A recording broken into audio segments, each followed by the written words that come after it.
do actually play a lot more with that character than I thought.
Oh, okay. My mic was off. That explains it. Turned it off earlier.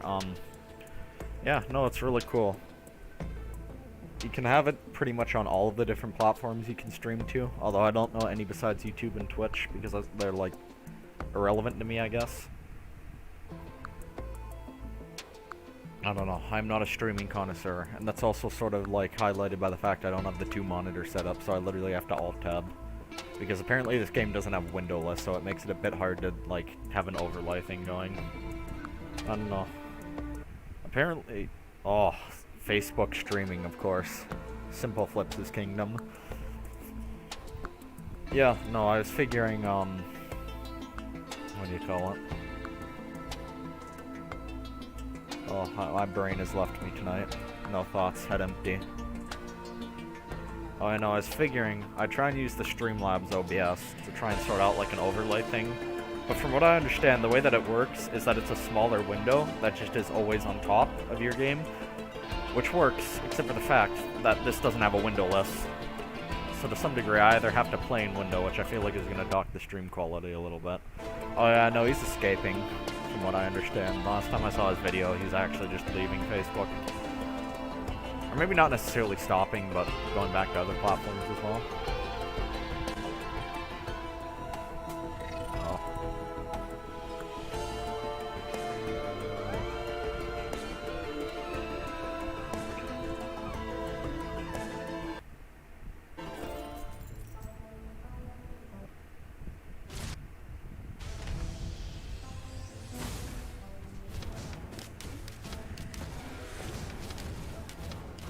I mean, Restream actually does a good job, but not only does it show up, like, does it have that, like, little hook that you can put in the stream that makes it show up on the stream and, like, from where, but there's also, like, a chat window it adds to your OBS that just allows you to see what people are talking, where they're from, etc. The only issue is that it's a bit hard to type, like, what do you call it? I don't know, I'm trying to figure out if I can get a thing like that on the screen. Because I don't know if the Streamlabs version is gonna have, I don't know, I might just have to play in windowed. It's a bit awkward, but perhaps if I need to interact with people. I don't know, figuring out a decent way. Twin monitors is basically just the big-brained, most easy way of doing it. But I guess I enjoy hurting myself. I'll see if there's like a spare monitor, but at this point I don't even know if I should set it up if I'm going to be moving in a little bit.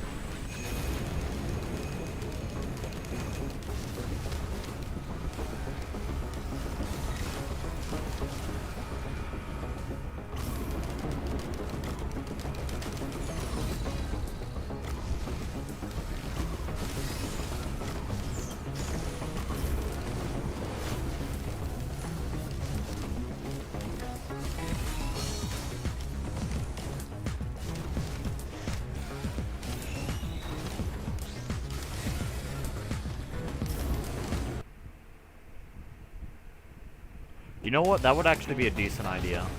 One that's a lot easier. Is there like a specific service that you use for that? Or do you just have like the chat open on it? I know you can just do the pop out. You could probably send the pop out link to your phone or tablet or etc. I assume.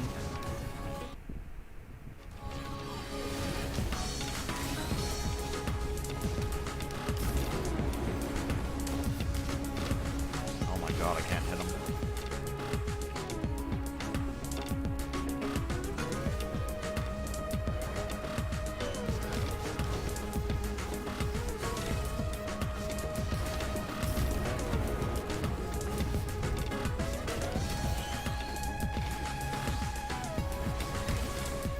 Okay, I'll up the RNG on this one. Why are there 3 shrines? Ugh. Oh no. Oh, this is so bad. Wait. Oh, okay. It does actually give me an item. Stage geometry.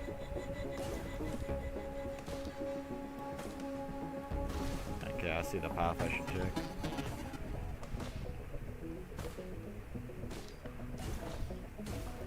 Okay, hopefully I get one out of this. I did not.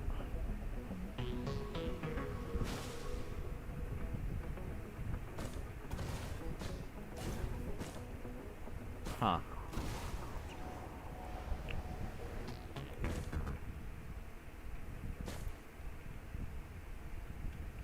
No. It's just like the Shrines of Chances are basically they have a lower cost than like the guaranteed methods of getting items, although yeah, no, as you saw, there's a chance to either not get one or get one, and then their cost progressively goes higher the more you play them. I took the big L there, didn't get anything, so leaving stage 1 with 3 items, especially on this difficulty, is sort of ass, but that's how it is. Actually, I guess I have 4 items because I have a used one as well.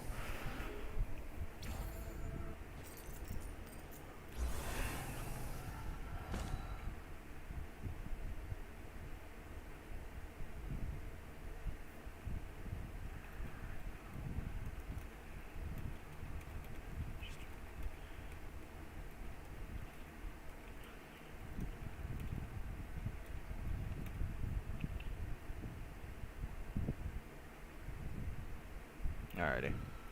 I'm just checking the stream real quick or something.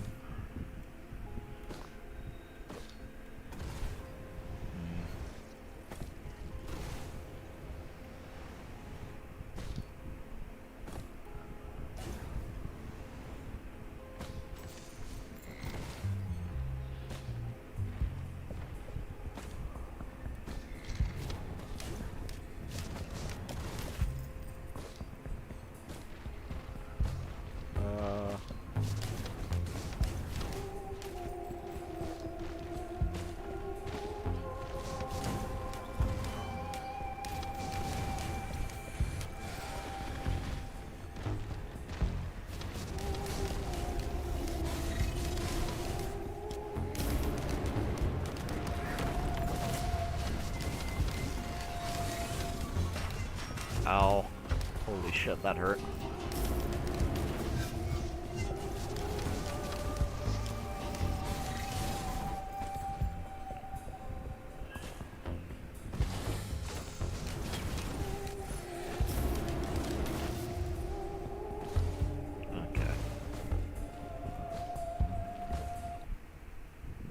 Yeah, no. Artificer only has, this, like, hover thing I've been showing off as pretty much the only form of utility. She has an alternate set of, like, all the characters also have alternate skills you can swap in and out, sort of like a loadout type thing. And she has one mobility-related skill that basically makes her go upwards, but it replaces the flamethrower, and I sort of like the flamethrower in terms of damage more than I like the utility.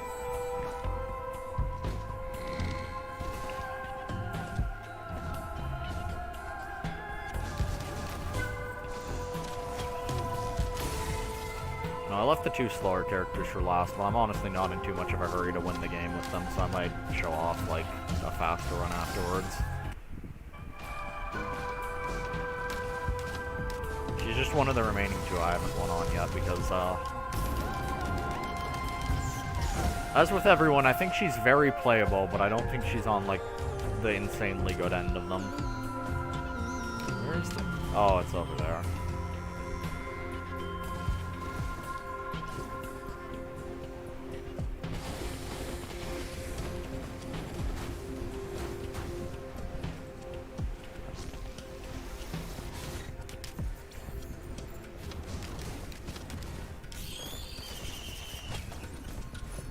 Okay, that's actually a good item.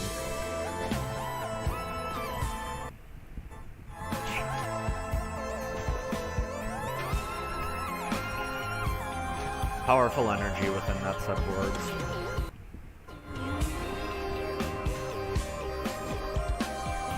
No, I don't think I'll ever get the opportunity to mention it again. So I feel like saying, so No Man's Sky, it uses your Steam profile for like your in-game name and multiplayer activities. And, what do you call it? They also have like a title system based on things that you can do throughout the game. And I ended up looking through those one day to set one of them. So I was doing more multiplayer stuff for certain pieces of content. And one thing I ended up noticing when I was going through that menu is that one of the titles, like some of them are like Chad Han Blanco the Explorer, or Chad Han Blanco the, what do you call it, Builder. And one of them was just perfect Chad Han Blanco. And I was like, I know what I have to do.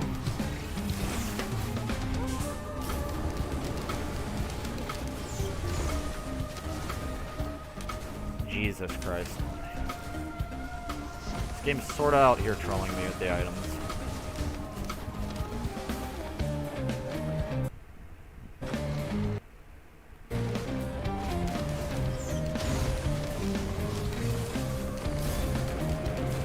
Another good one that I would probably take if I was using any other Steam name would also be like, if I was still using Nasty Cactus on Steam, I would like use Nasty Cactus the Unfortunate. I think that's a high quality title.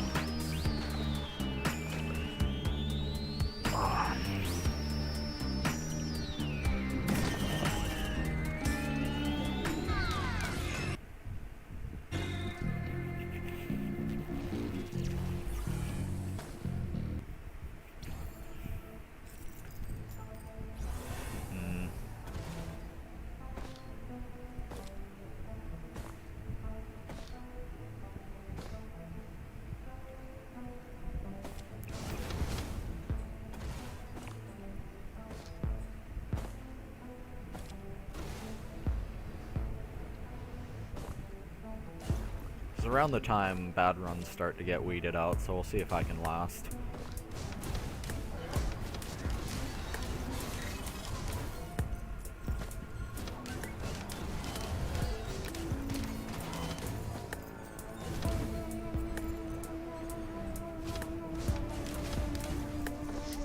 That is a problem up there.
Oh shit, hold on.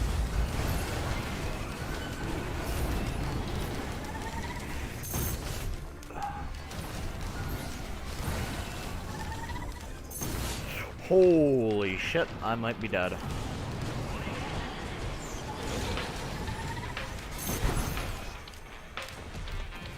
Give me those monster orbs healing. Oh, let's go. I say, almost dying again.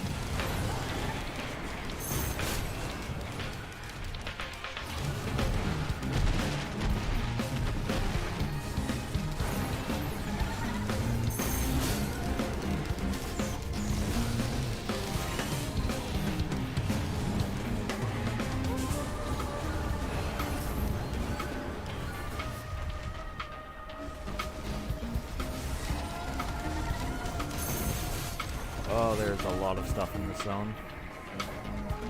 Probably take down the boss if I have the opportunity to fight him isolated, but a lot of normal enemies are getting in my way.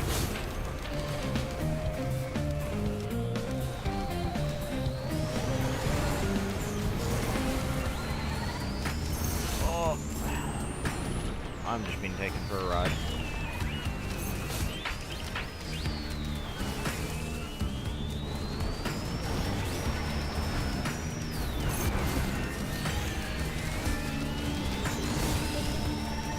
Okay, black hole is actually saving my life. Right? No. I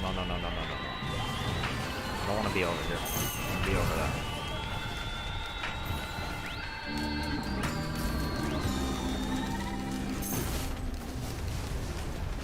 Okay, done.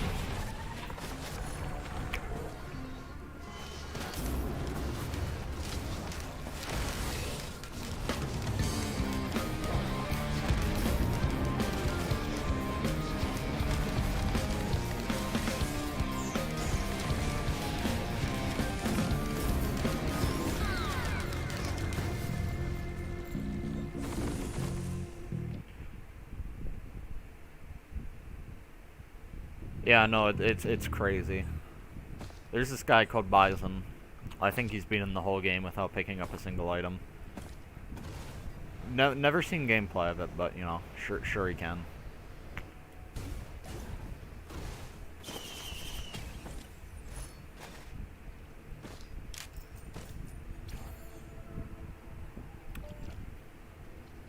I mean, if you go fast enough, items are definitely less relevant. But this game definitely tends to outscale you if you don't pick them up. On the subject of that, I am not going to be able to pick up too much right now. What's good there? Question mark. Oh, okay. It was just a syringe.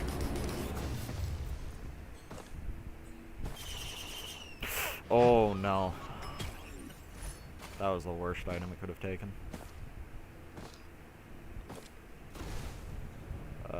Fuck it. It's already looking a bit scuffed at this point. Let's take the risk.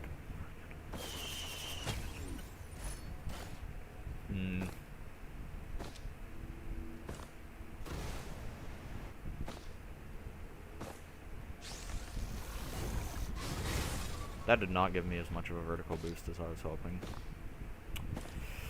Oh man, I'm just gonna have to walk all the way up there.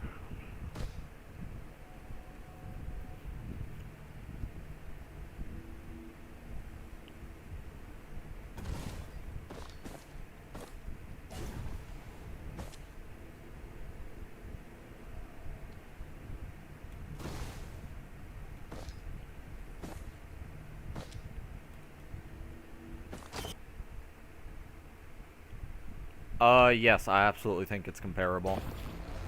I mean, it sort of depends on your character. Item dependency in characters definitely varies a lot in this game, because a lot of characters have mechanics that either, like, rely on only scale with very specific items, or just don't need items at all. Like, there's one character who has a poison that literally interacts with no item, but it's still insanely good because it's just basically this effect he can apply with a lot of his skills that just does flat 2% of an enemy's maximum HP every second. He does still have synergy with a lot of items because his poison can actually, like, deal the killing blow. It always leaves enemies at 1 HP, so he likes things that proc when they die. Like gasoline, for instance, makes this little fire explosion if you kill one of them, and if they're all at 1 HP, it basically just sets off a chain. Stuff like that. So, that character in particular, Accurate, is one of the more feasible ones to do with fewer items or none at all. And then Loader is just sort of a ball of stats who synergizes with items, but also literally doesn't need them to play the game. Is beating the game with no items on her, like, still a nightmare and something that I don't understand how anyone can do? Absolutely. But she definitely is way less dependent on them than everybody else, and I can firmly say I've made it way farther on her without items than I think I could on any other character.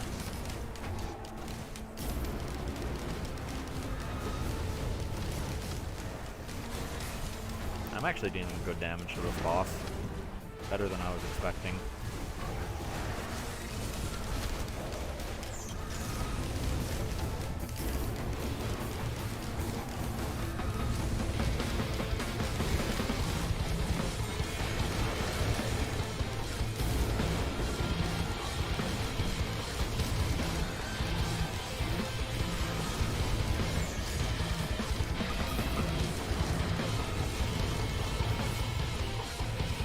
That's decent, yeah. Yeah, no.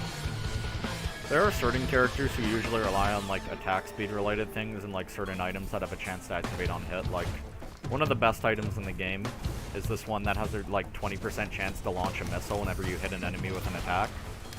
Stuff like that is sort of dependent on some characters who scale really well with attack speed. Although in exchange for having to use items, they generally scale a lot better with items than characters I mentioned, like, look, Jesus Christ, what is damaging me?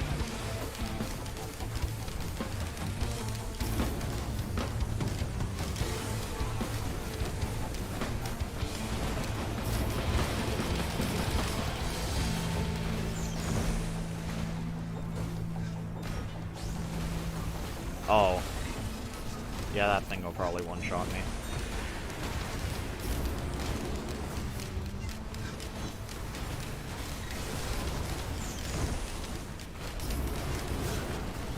Okay, there we go.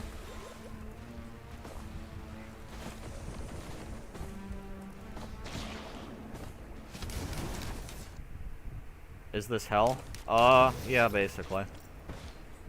I think it's some, like, deep underground cave system in the planet the game takes place on. It's effectively just the planet's hell.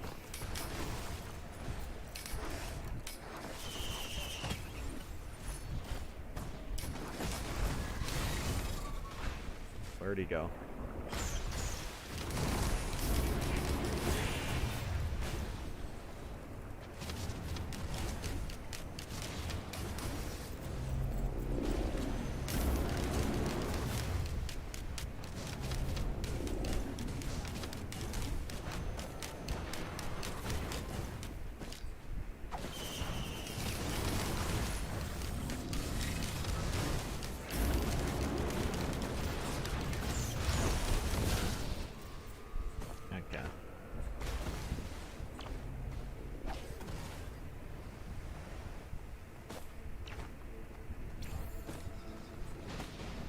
I think I'm about good to go here.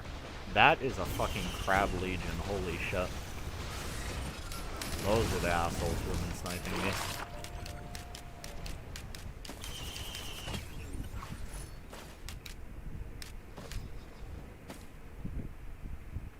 Chest missiles are rad? Yeah, no. A lot of people don't like fireworks because it's not immediately effective in, like, fights like those teleporter ones where you don't have access to chests 100% of the time. But I do appreciate it because it just sort of makes the process of running around and picking up items a bit easier to do while also damaging enemies to get more money.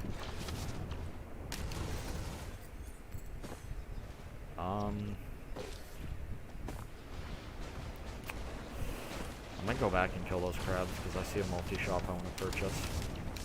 These guys will almost certainly give me, like, maximum money.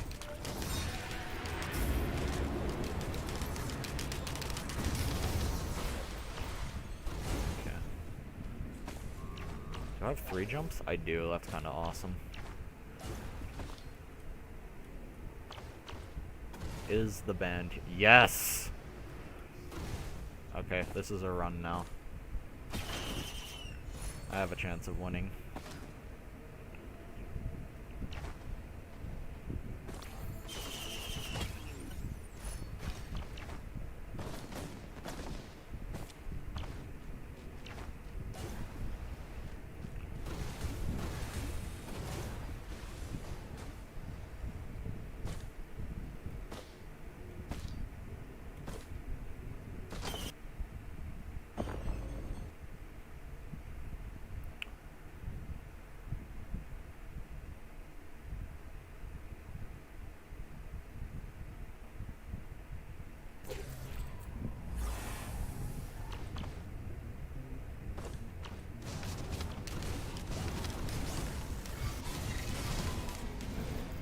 Oh, it feels so good to deal damage.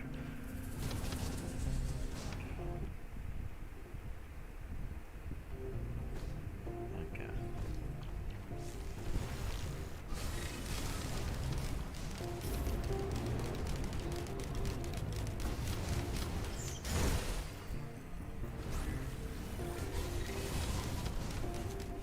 Oh my god, that's another Kadaros.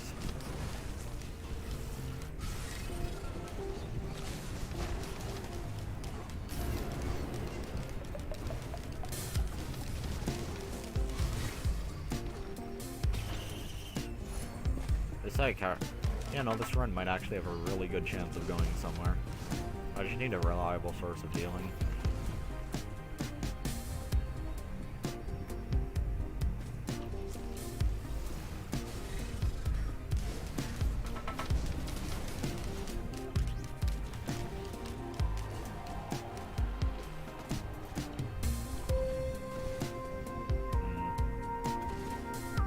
What boss am I gonna get? Or rather, what summon?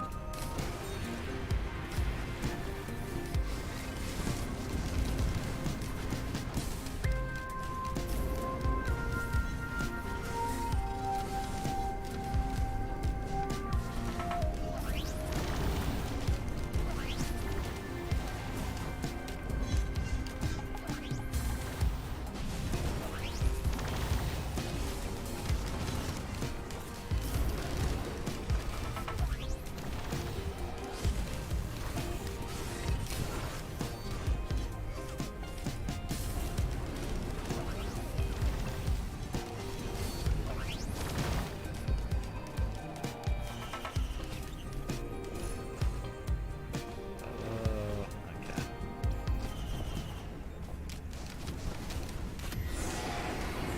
Jesus. What is happening to me?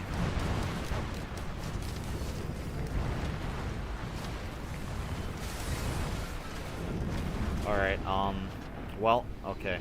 Oh.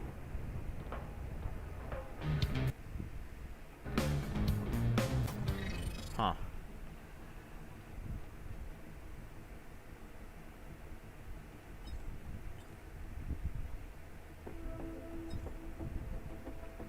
I did not have the survivability I thought I did, unfortunately.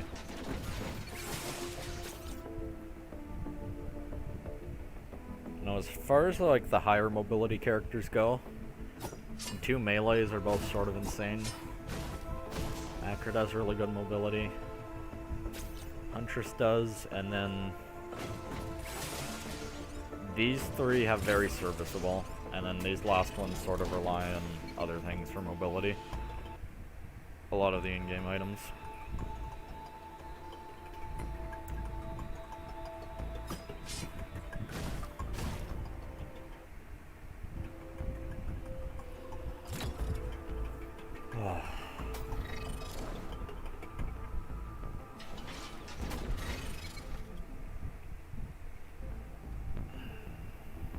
I don't know. I may try somebody else for this run because I have been doing Artificer all day and it is painful.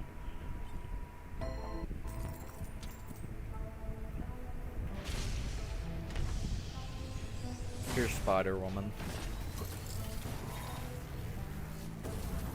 Where is it? Oh, it is over there.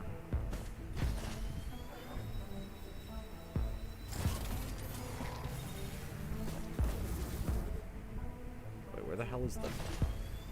Huh?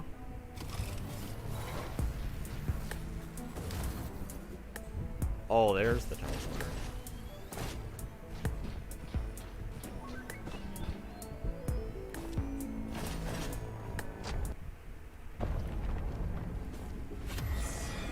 And the loader is really fun, because you can just charge up the thing, and then grapple through them, and just do that.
just enough money to get you.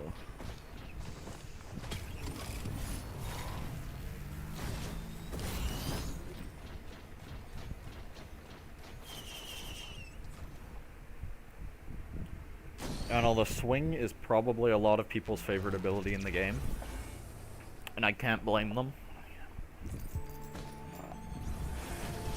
This character's mobility is just sort of so insane, it quite literally warps the game and makes her basically the premier speedrunning character.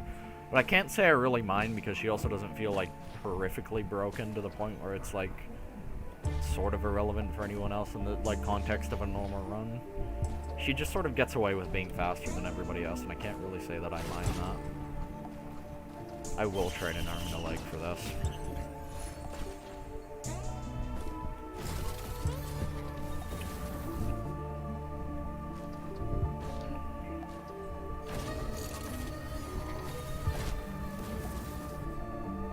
Oh my god, I can't land. Okay. Bro.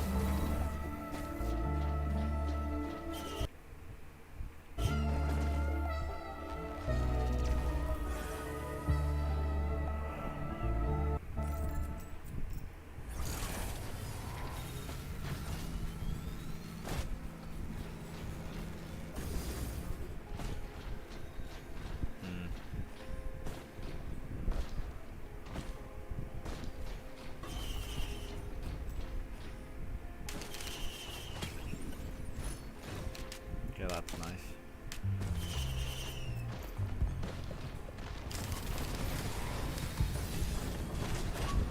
Okay, what's that? No biggie, no biggie.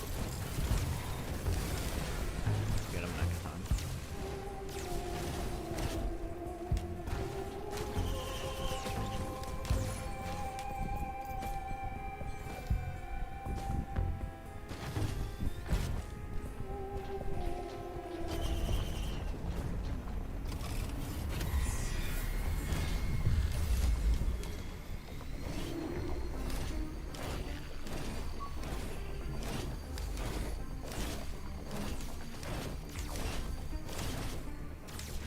Okay.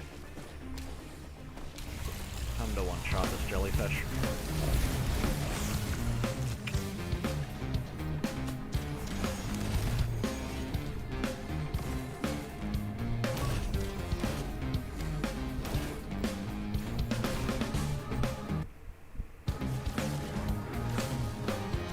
Yeah, a very funny thing about that fire band is that the way things like that work, all of these items that can proc off of either like high damage or when you percentage chance, is that they scale off of the damage of like whatever hit procced it.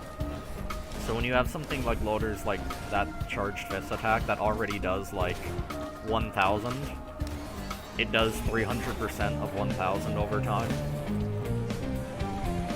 So all in all, math.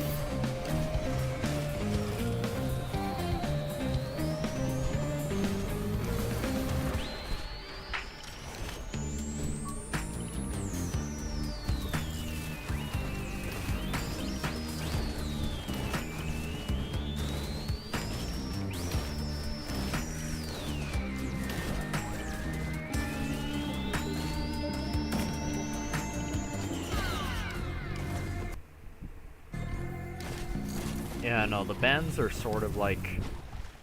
they're not good on everyone. There's a lot of characters who have trouble either getting that sort of insane damage out on them, or just literally can't, in the case of the first character in the game. But for those who like have these abilities that can do like 2000%, and then it gets 2000% times 3 because of the way that the bans work, it is nutty.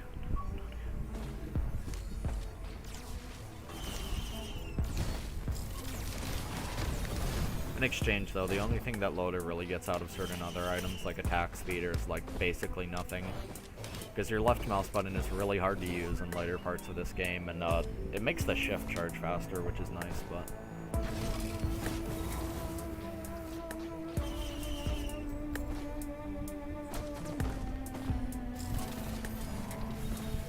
I think a bit hard to sell when you can get get other items that just basically let her do nutty damage. Ow.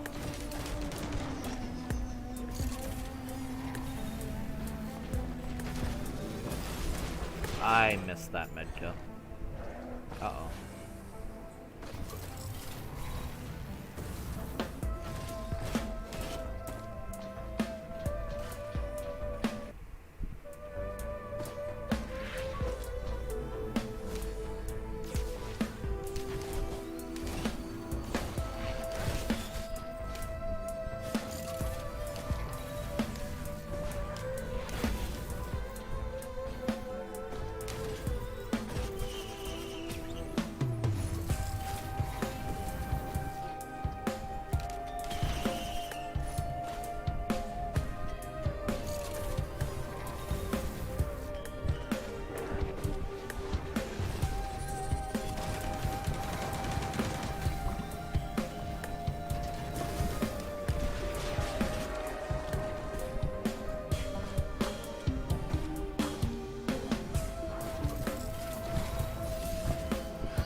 Absolutely.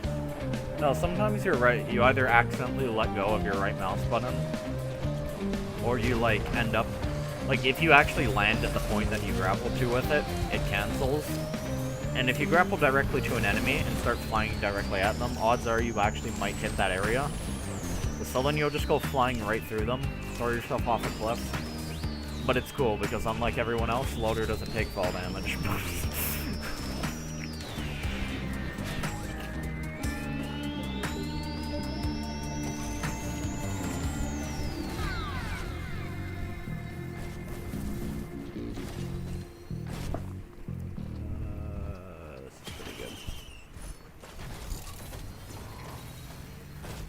Oh my god, I never thought I'd see one of those.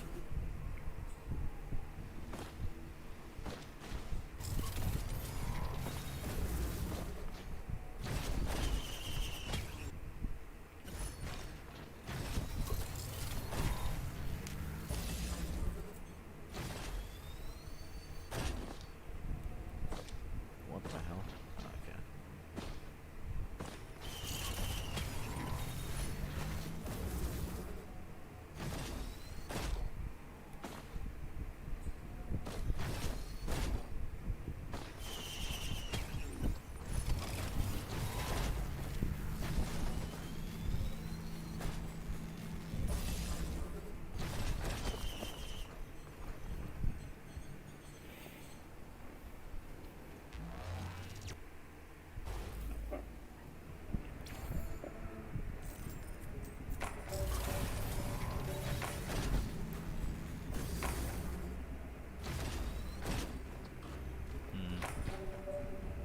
I can find the other band, I'll actually... Yes!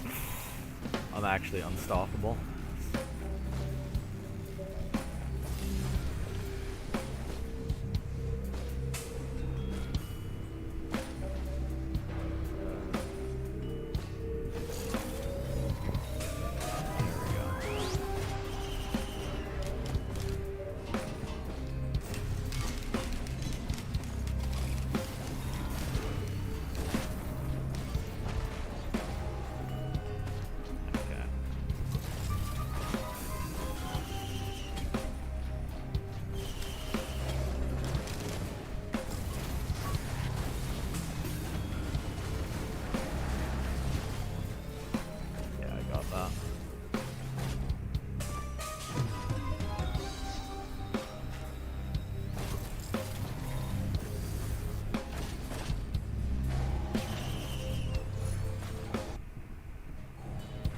AP rounds are very good.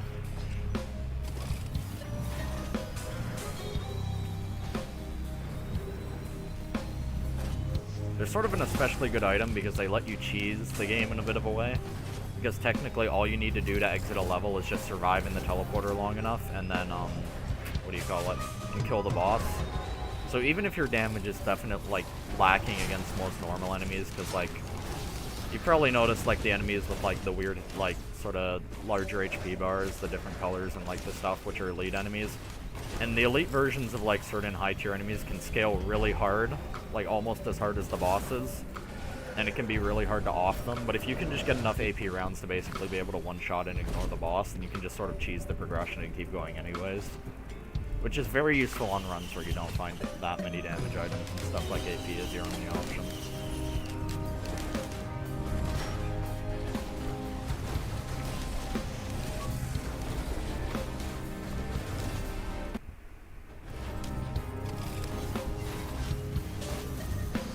In general, it also makes certain fights which have chunky HP bars a bit less difficult, like the final one.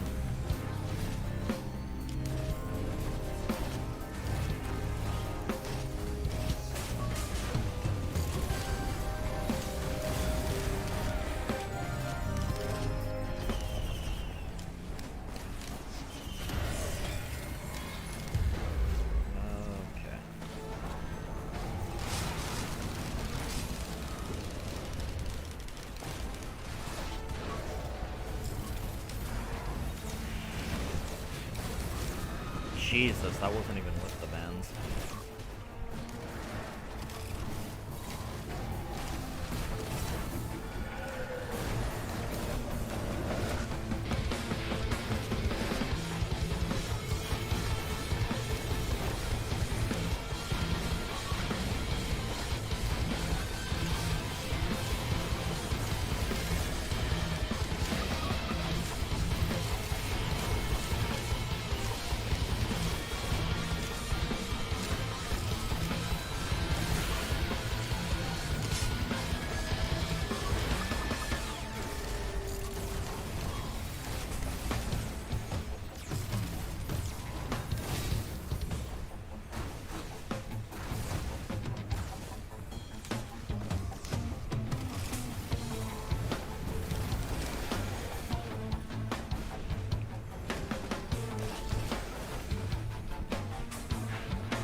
It is definitely very stacked.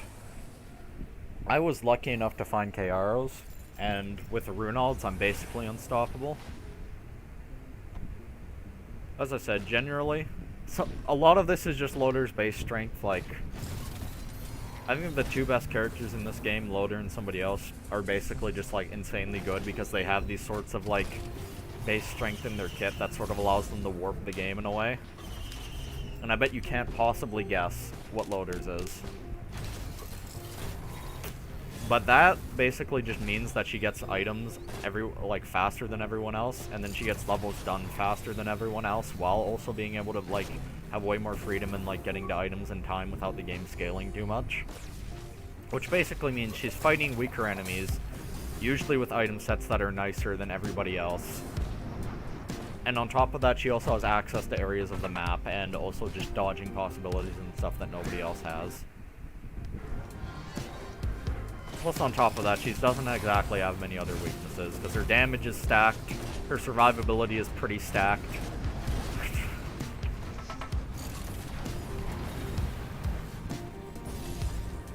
I don't think she has very consistent damage, and I think that bites her in the ass towards the, like, if you keep going for long enough, but that's not really a relevant factor if you just plan to go fight the final boss.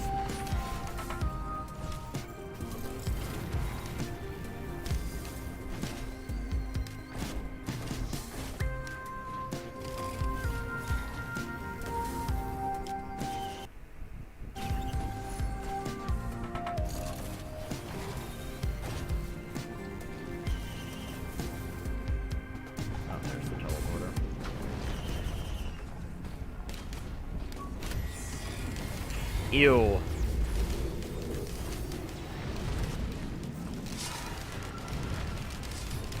This is actually one of the only things that could have possibly ended this run.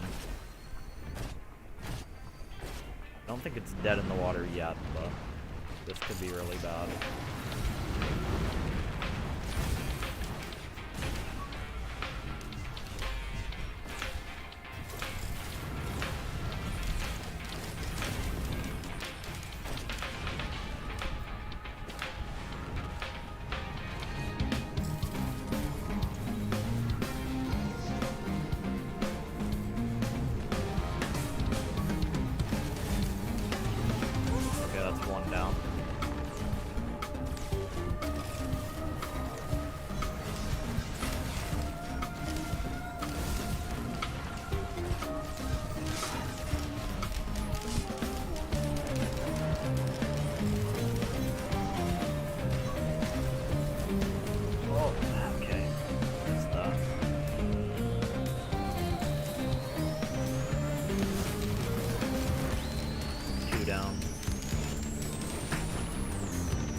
Too late to stop me, I've grown too powerful. Where are they, though? Okay, no.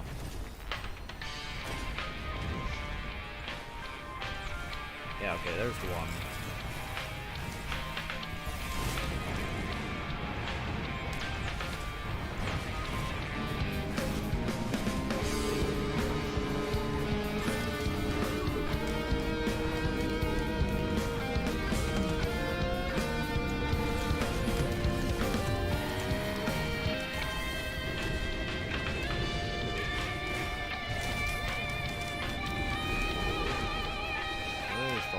Why are you all the way over there?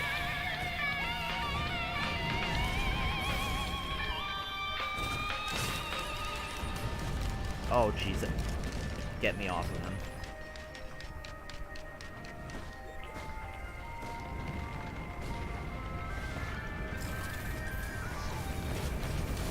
There we go.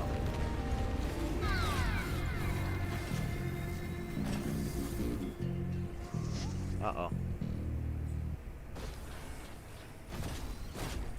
There we go. I do believe there are more items to get here, though, so stick around for that.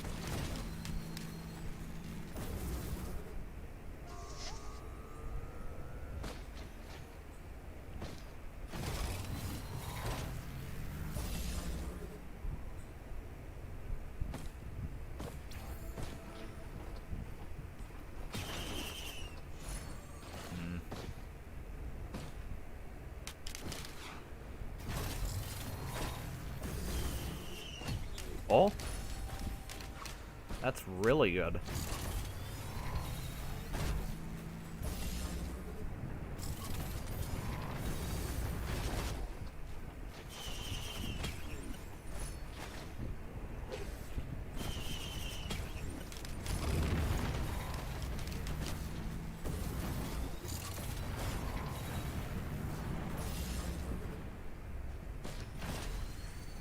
Okay.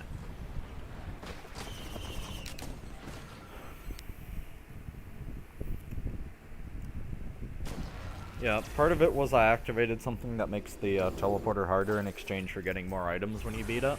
But, yeah, no, some of them can really fuck you. Odds are if you lose runs, it's gonna be there. Either that or on this guy I'm about to fight.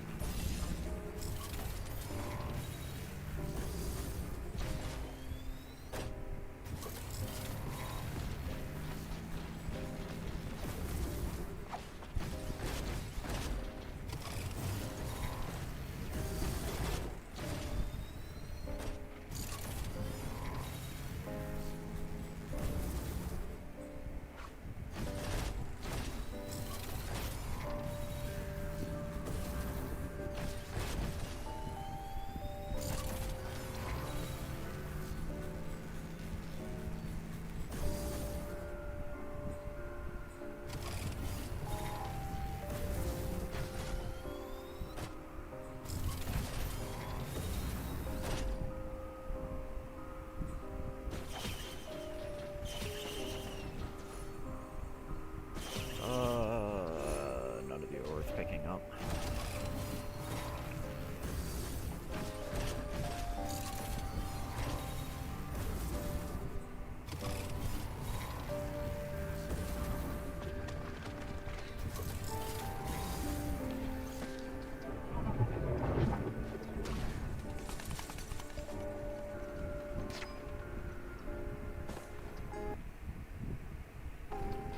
Yeah, other characters have to walk across that bridge and perhaps even fight their way across it. Loader gives no fucks.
Yeah.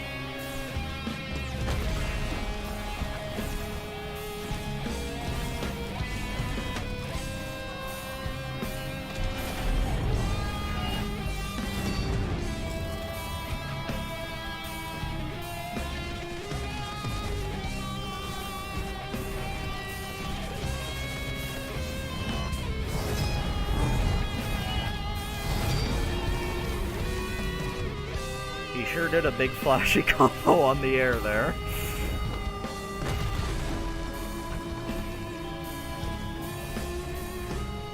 Oh shit.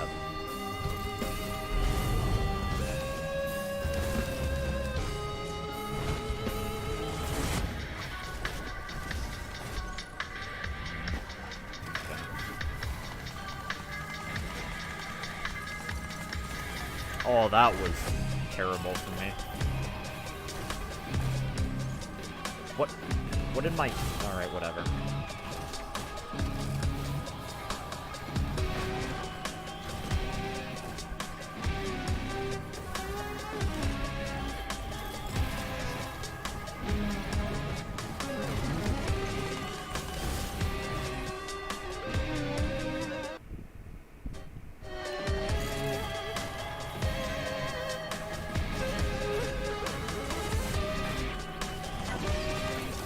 Let's go.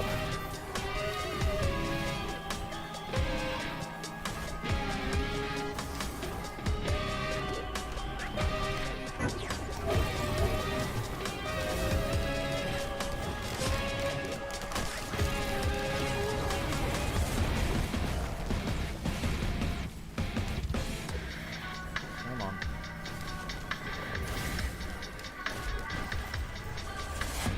Okay, this is going well.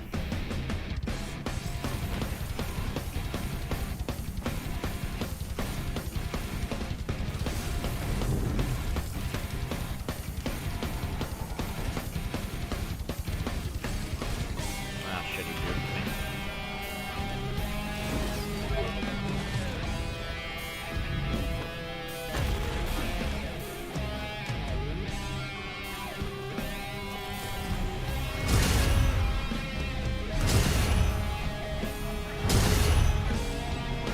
Jesus.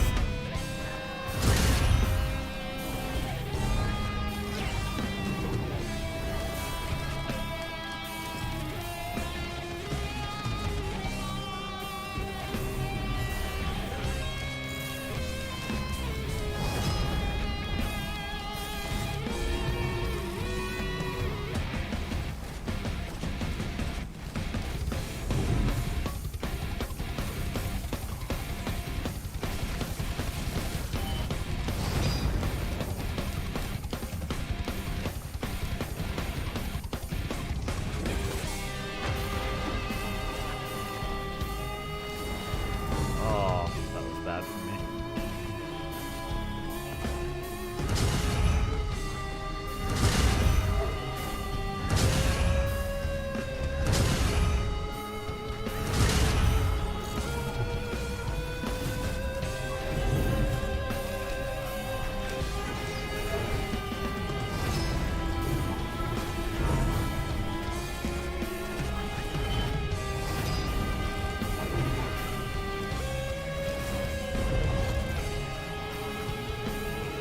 Come on, come over here.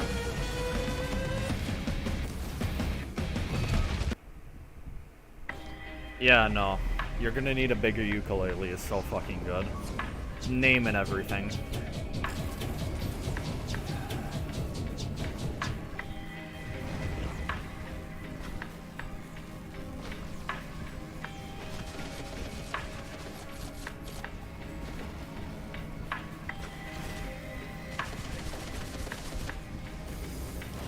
Oh shit. Oh no, I whiffed. Oh, juke, juke, juke.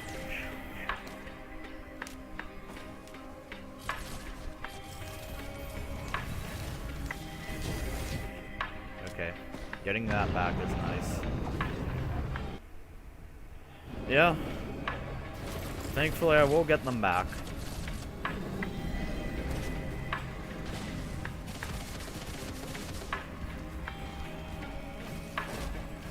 Getting this one back first is a blessing. I can just charge up punches.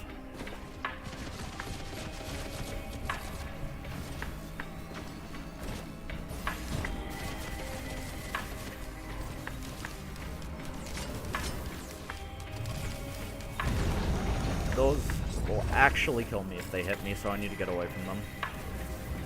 Those things can proc the bands.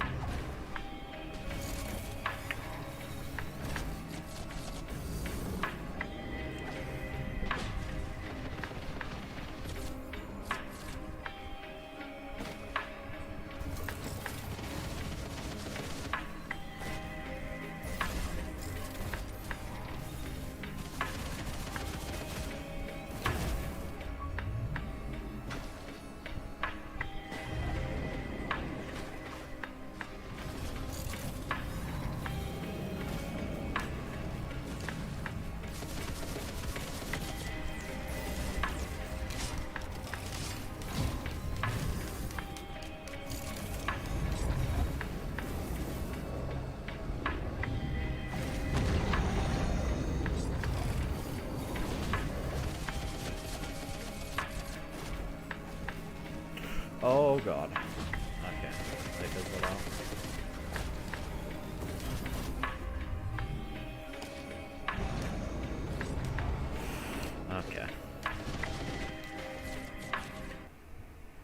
Yeah, no. That's why I'm playing so afraid. Otherwise, I would be able to at least, like, tank the orbs if only one of them hit me. But because they proc the bans and by extension the fire tornado, he will one-shot me. Even through the game's measure to, I mean countermeasure to that.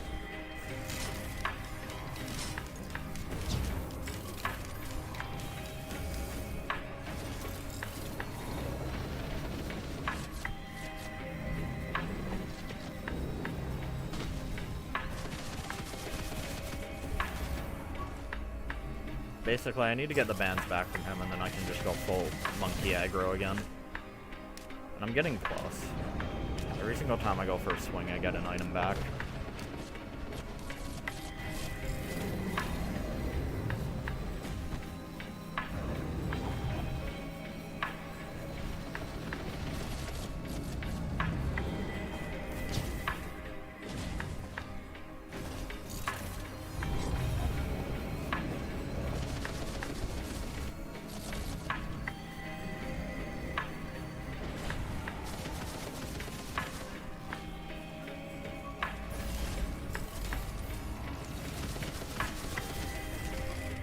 Not.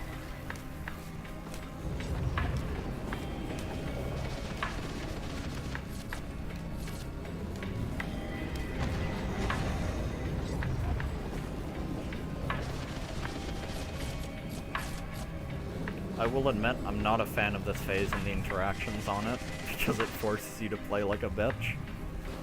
Because the orbs are really difficult to dodge.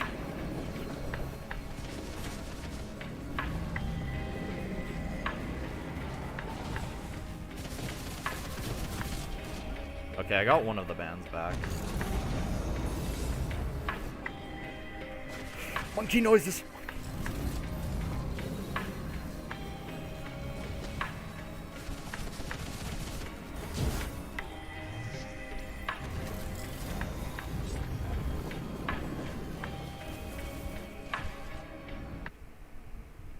Yeah, no. I like the idea of this phase, I just feel like he shouldn't be able to abuse certain things.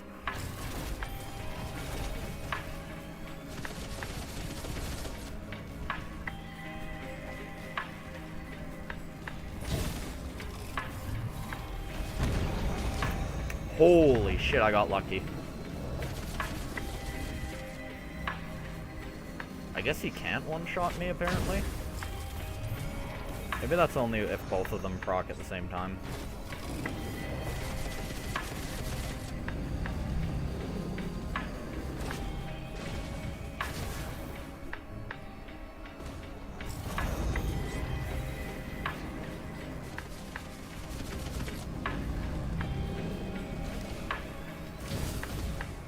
Actually, I can probably afford to get more aggressive at this point. He is getting really close to dying. I just need to get the healing item off of him.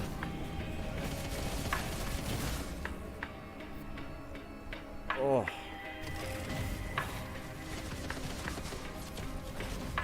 Okay, don't grapple to him while he's doing that.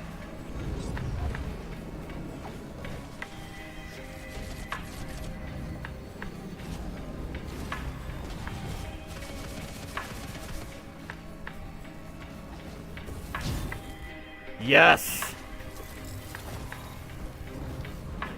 The medkit and the KROs are back to me. It's over for him now.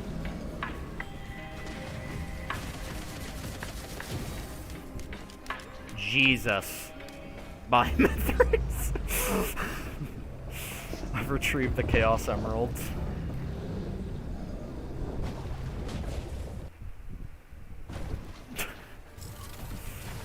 It is actually wild how much of a difference they make.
No, realistically, I expected to maybe die on Mithrix, because that's how half of my runs go, but all things considered, pretty good.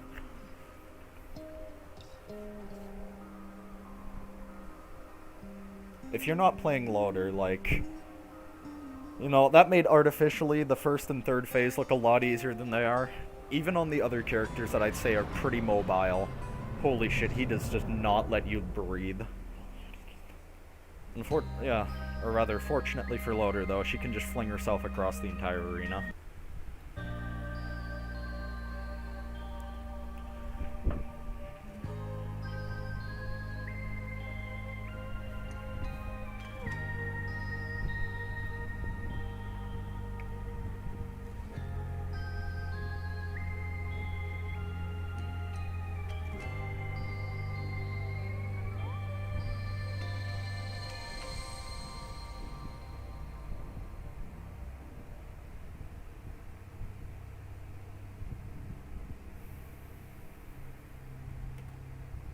As much as I love the song from the credits,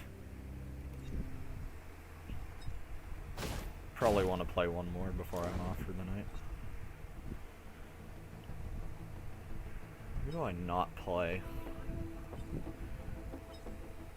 50? Huh, less than I would have expected. 53, 134, 40, 54, 71, 21, 87, and 19. Yeah. Loader basically, I know. Being the safest character in the game doesn't help, because the teleporters, you literally have to stay inside of them to stop the enemies from spawning. Like, they only stop spawning when he gets to 99%. So if you just sort of try and flake constantly as Loader in most situations, you'll just sort of end up getting punished for it with enemy spawns that never stop. But, yeah, Mithrix doesn't really have that. You can just sort of run circles around him. As well, if you just have a really good run on another character, you can also literally just camp him out, and there's not much you can do about it. I don't know. One, maybe two more if this ends earlier, I'm feeling, I don't know, still ready to go.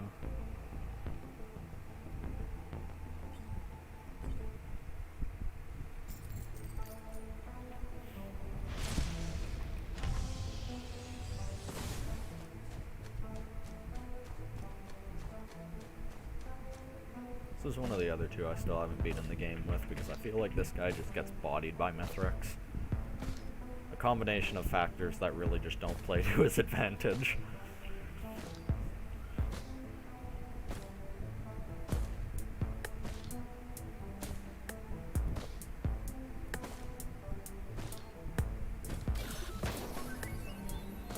Oh, don't tell me I trolled. Oh, I'm bad.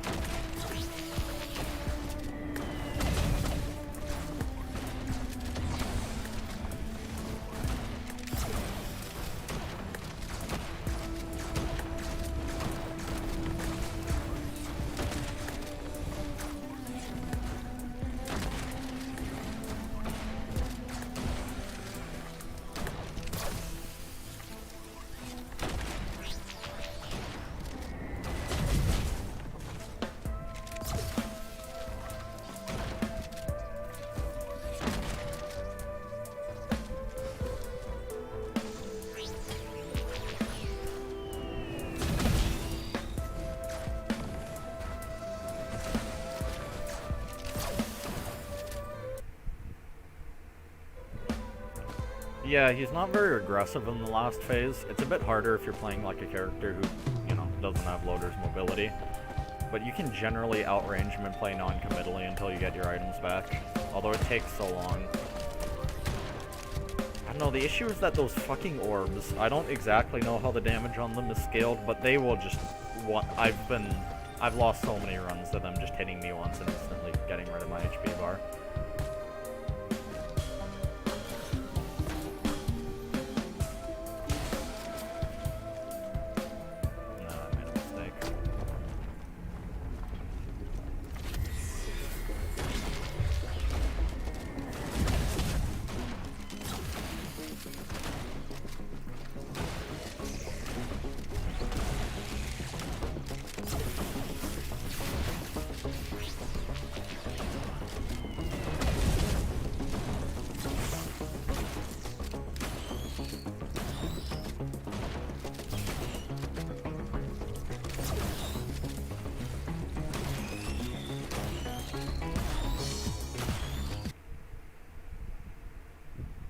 Oh, I've received 100 messages today with Restream chat.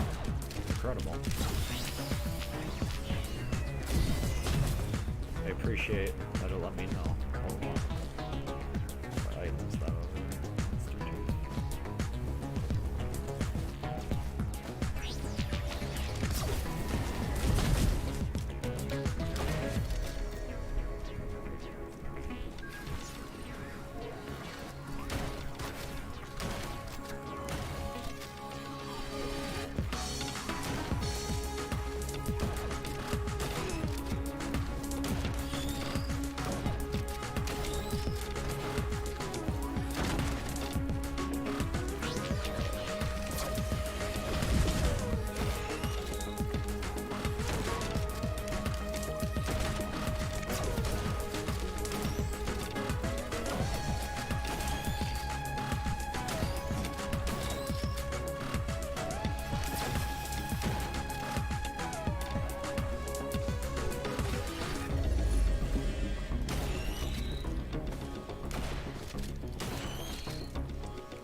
Yeah, another thing I feel obligated to mention that I really appreciate about this game is that much like Isaac, it does the thing where your items actually show up on your character. So the longer it goes on, the stupider your character looks. And that's something that I think really goes well with the roguelike mentality.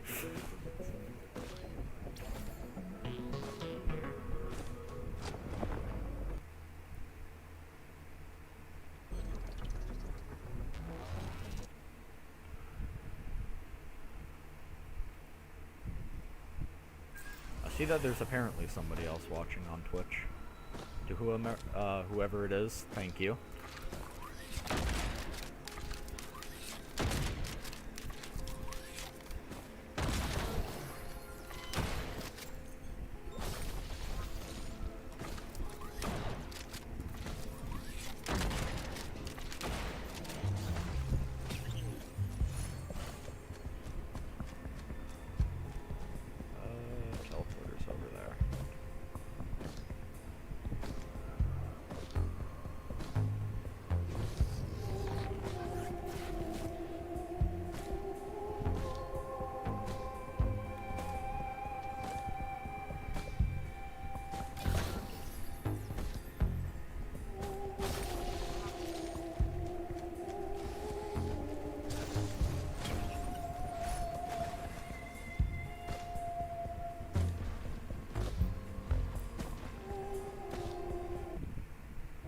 Oh, it's you twice. Epic.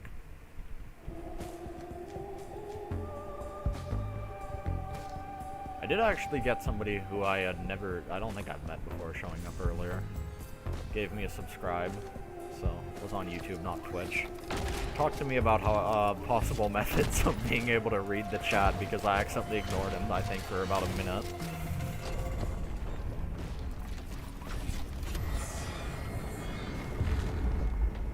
Are you fucking...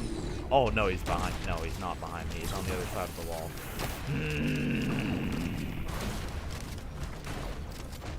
I guess I'll just stay here until I get to, like, 90%.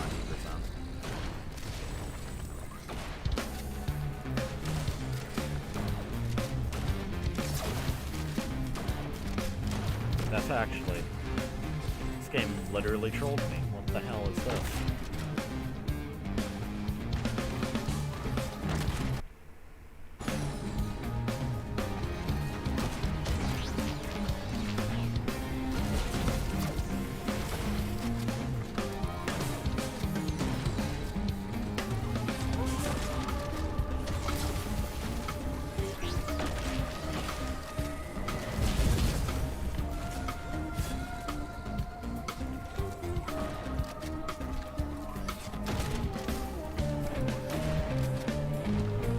He is coming around.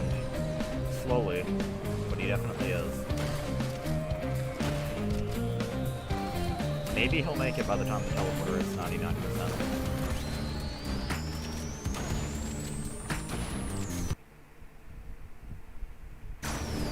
Yeah, I'll probably have my phone, or a tablet or whatever I can find. Because I don't know if I have the most optimal setup for a second monitor with my uncomfortably small desk I'm currently using.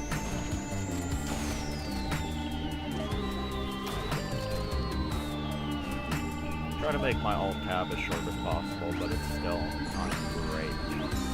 No. Okay, it's 99%. I can just leave. He almost made it. This is actually sort of bad. Ow, ow, ow.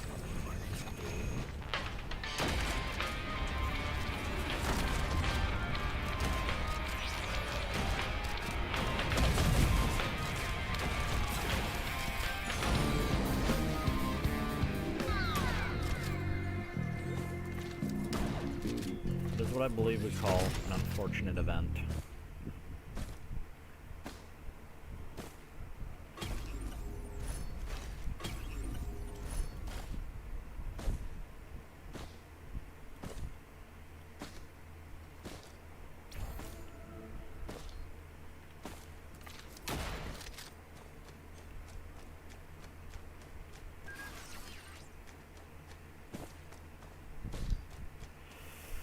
I need the most on Captain.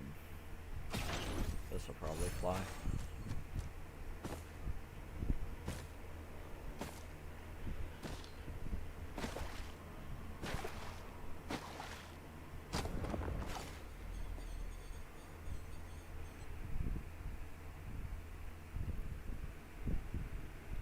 Yeah.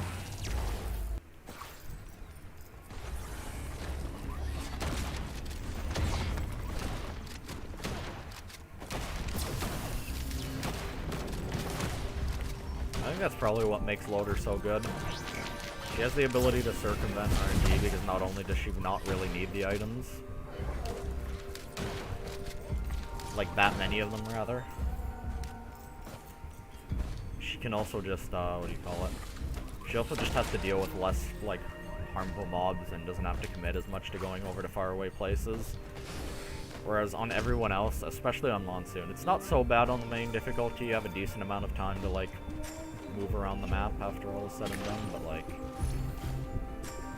what do you call it?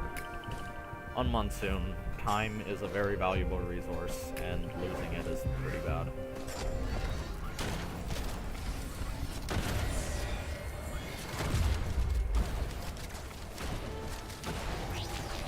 And then the best character in the game literally doesn't need any items and still does the most damage. I am in such a bad spot. I am so happy I have healing drones.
second hack.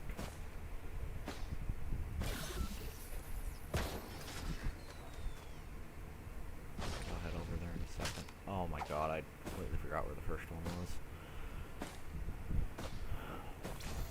Okay, that's good.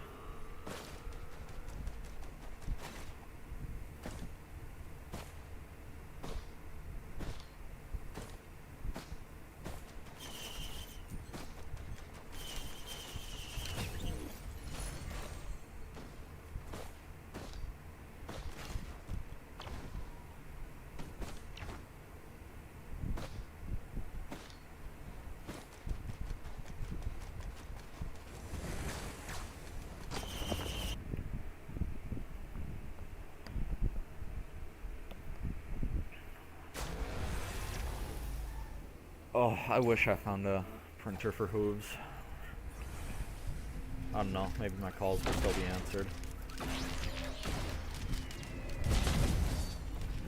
Holy shit, it doesn't feel like I do damage. I'm just gonna not interact with him. I guess I'm gonna have to. If I do kill him, I will get money. What am I talking about? I don't need money.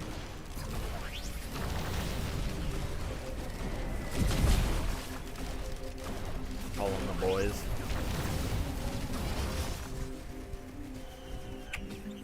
Oh, nice. Double nice. What the hell? It's actually one of the best usages of the hacking beacon I've ever seen.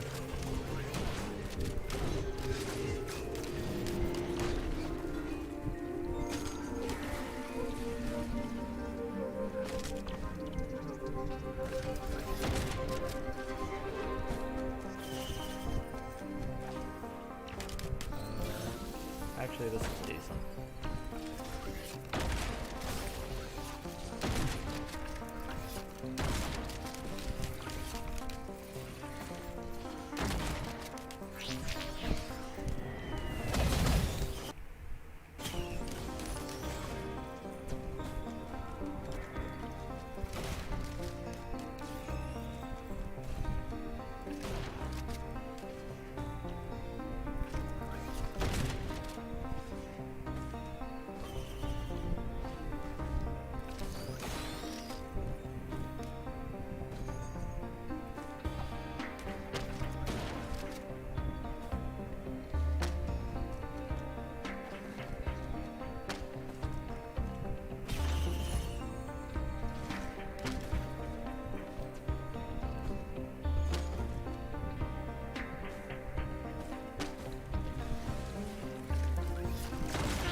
Oh, this is terrible. This is like the worst possible boss I could have done.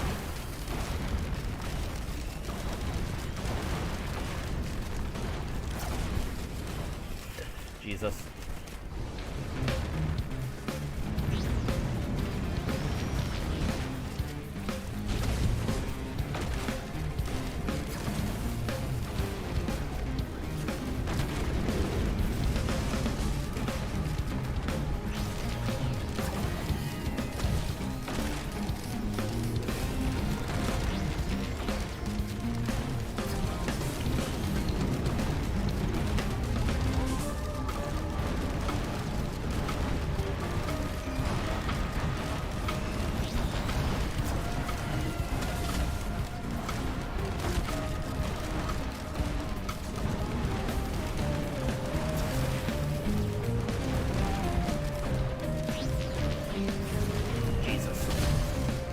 I'm not sure how I'm not dying in all of this. They keep tackling me head on, but I'm not gonna complain. I think I'm actually just getting so much healing.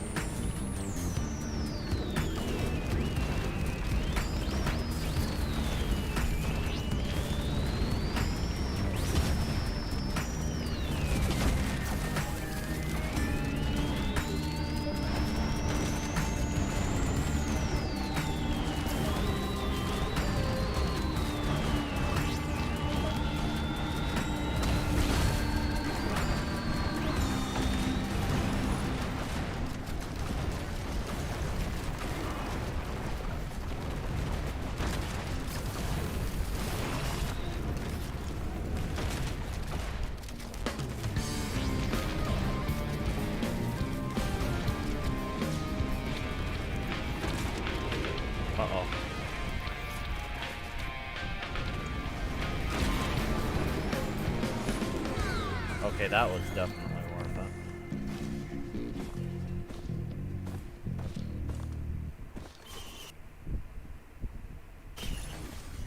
Ah, Dark Souls 3 Lava Lake. Don't remind me of that shitty area. Honestly, like, all the giant things, like the worms and shit, were bad, but you know what was worse? That stupid fucking ballista. And I feel like there's gonna be an obvious solution to that thing that I just completely missed, but I just remember getting violated by that thing when I was trying to just get through there.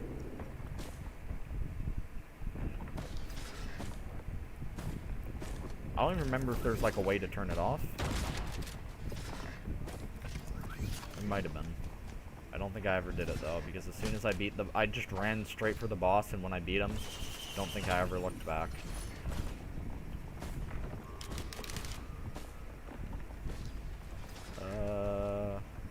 This is taking a lot of time.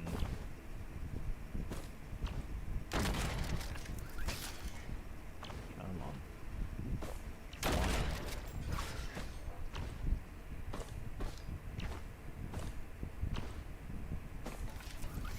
Oh god. There's gotta be one more set.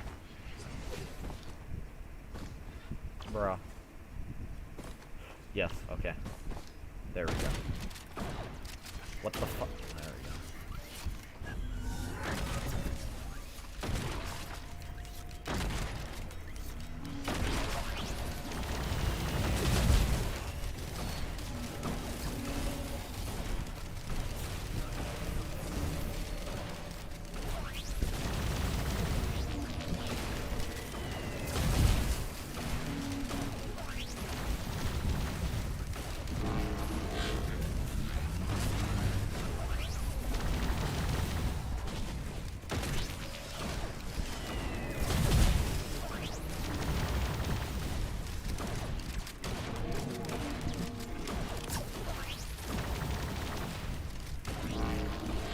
Uh-oh.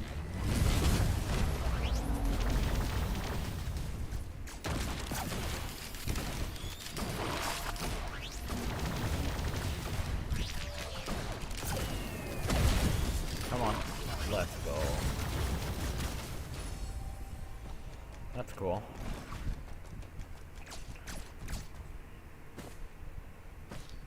Okay.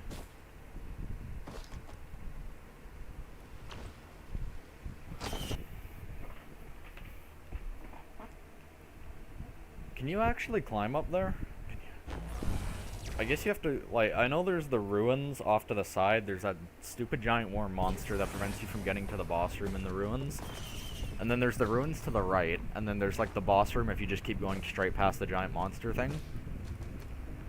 If you go the opposite direction, I know there's fucking stupid ash-like crabs. Can you actually just climb up to where the skeletons are? I might have legitimately done that if getting violated by crabs just didn't stop me.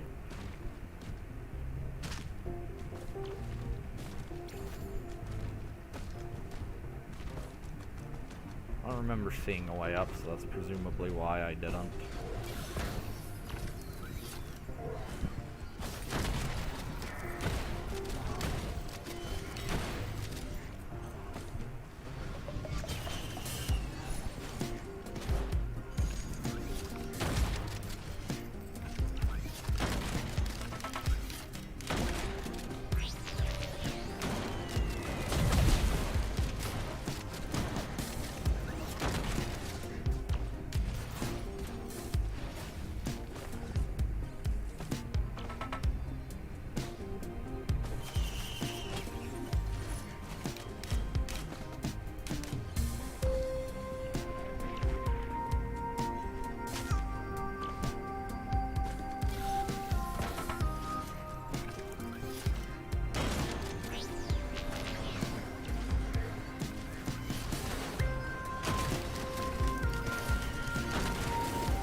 Okay. Oh no, I don't remember the ruins. Like, I remember going in there because there was, I think there was actually something useful you could get from them. I just remember that area being a miserable experience I didn't really want to repeat. Stupid, like, there's like these slug demon things, right? I know there was some that like spat fire that completely sucked, but I also remember these like pig demon things, and then they had like the ones that would drop from the ceiling. I don't know, that whole area was just a mosh of everything bad.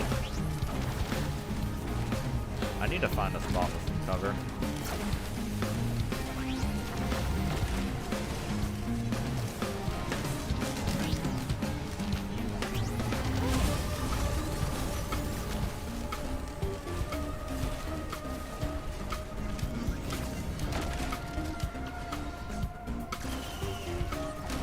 All of the boys.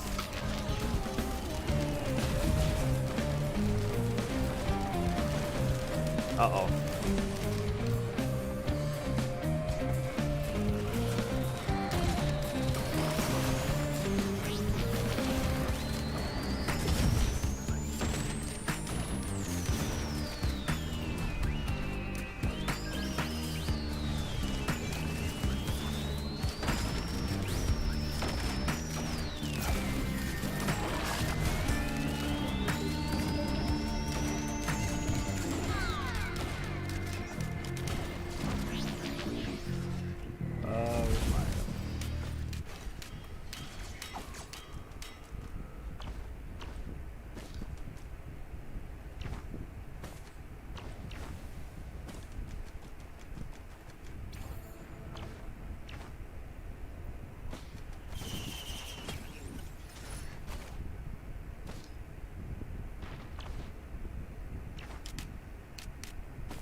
Wasn't there also like the stupid basilisk things that could like breathe poison in there as well?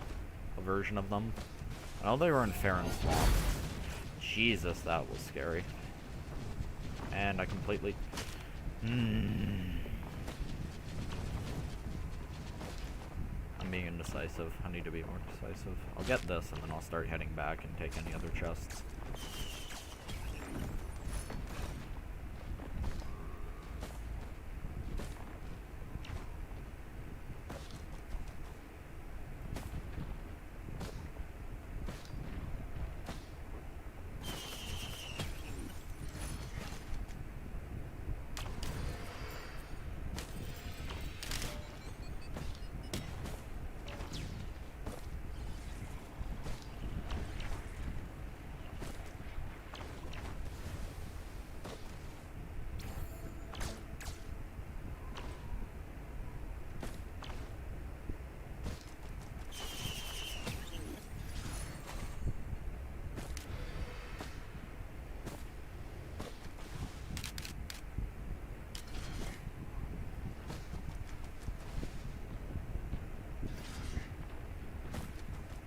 Alright, yeah. No, that was a waste of time.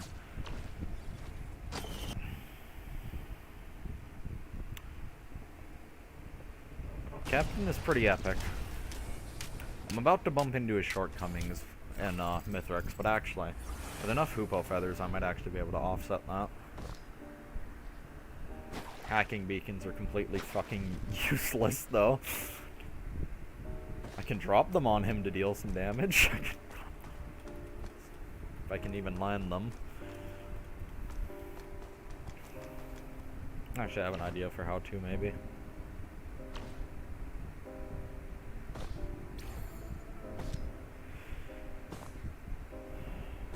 Actually, that's an interesting idea. I might try one of the alternate ones in the future, maybe. Just don't, yeah, ignore me.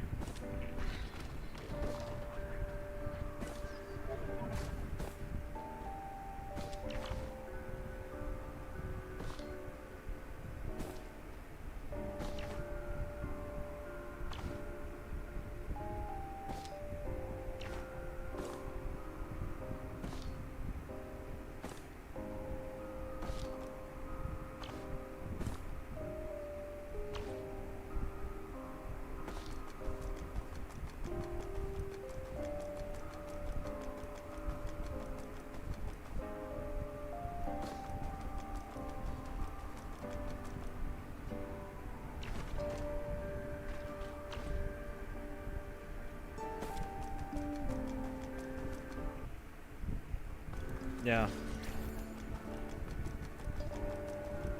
I will say, the final stage is a bit... I appreciate the atmosphere of it a lot, and the song that plays in the background is a banger, even if it never gets to the good part that often when I'm, like, running through it. But the gameplay is, like, there's no reason to fight the Chimeras on the way there, because they just take up time and there's no chest, like, actual chests on the stage.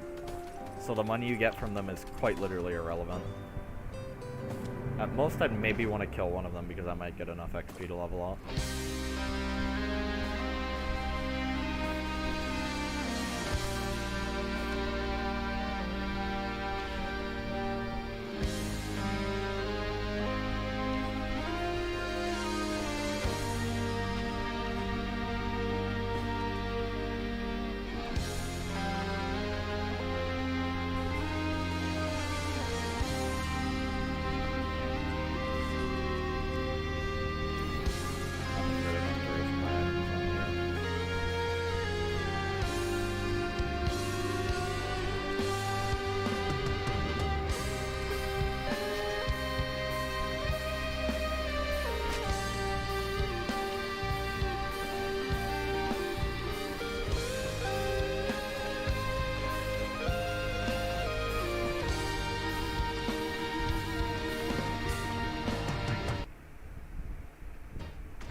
Oh, the rusty lockbox. What's inside?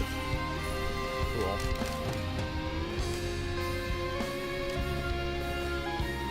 Actually, you know what? I would like to be level 15 before I fight him.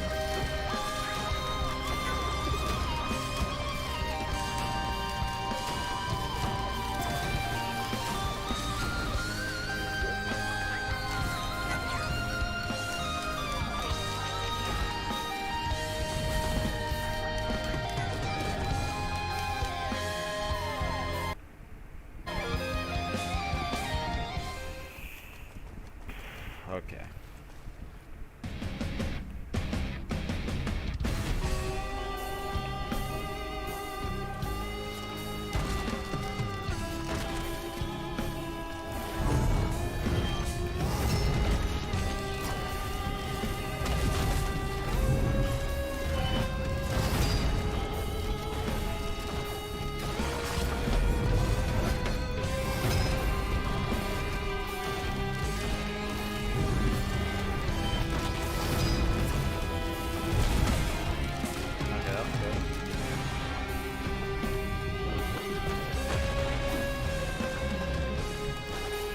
Oh my god, I actually hit him with it and it did nothing.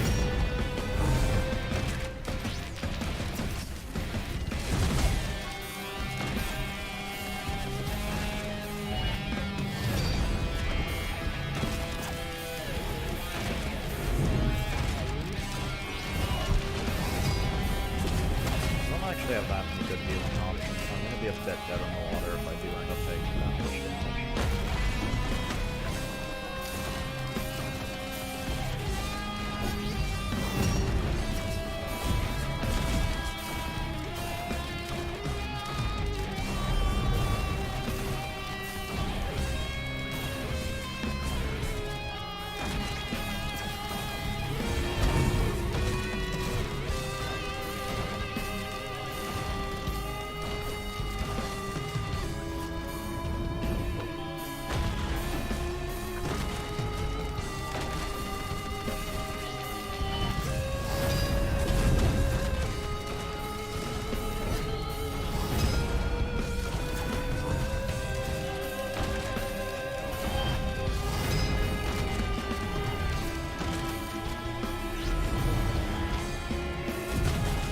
Oh, the healing drone is on the scene.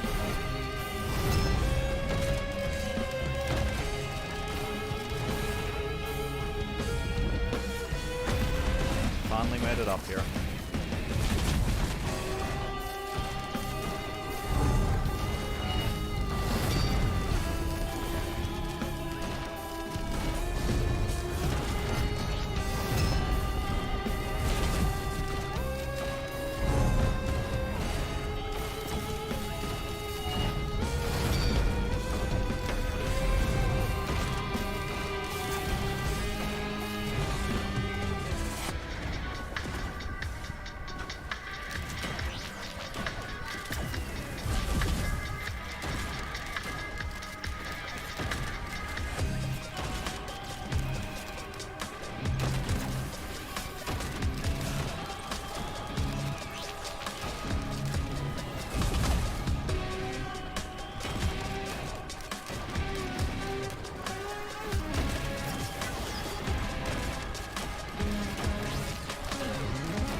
That was some meaty damage.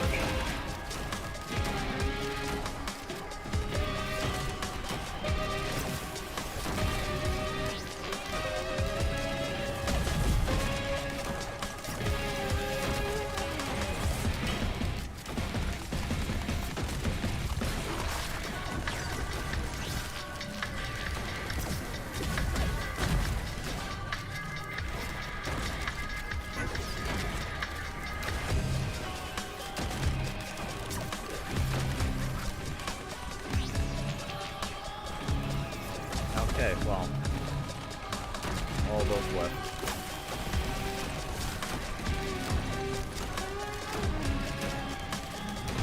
Okay.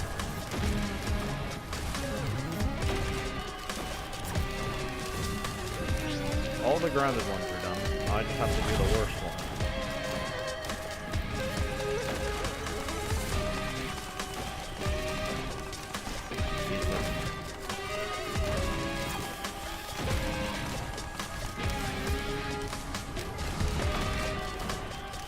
Very lucky these guys are not targeting my drones, because otherwise they'd probably be dead by now and not healing me.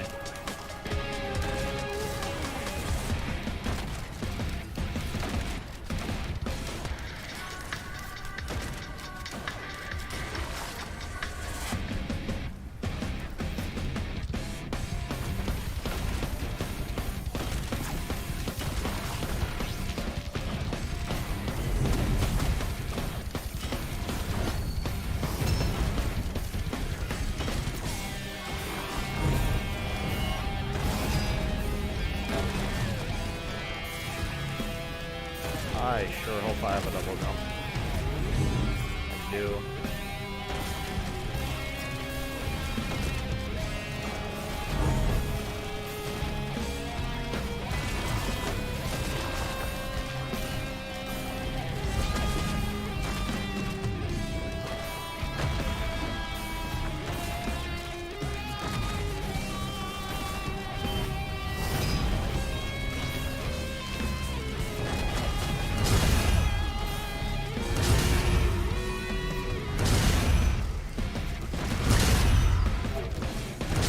Okay, well, there goes one of the drones.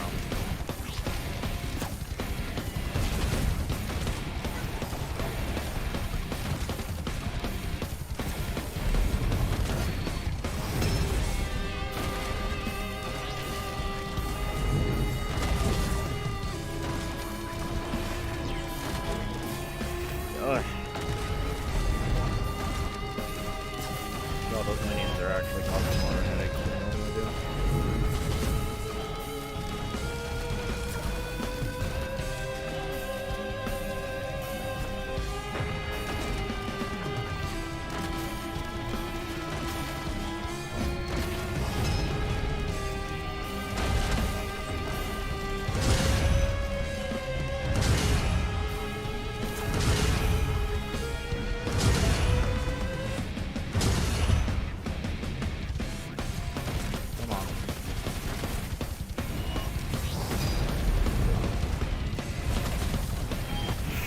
Holy shit.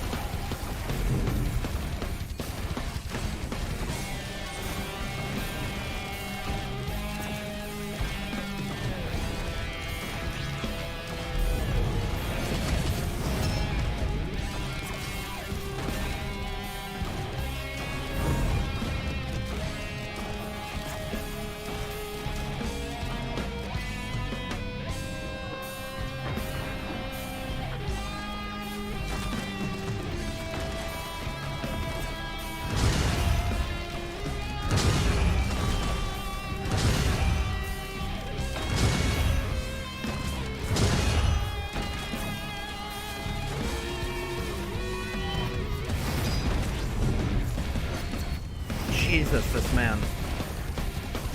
Zero end lag.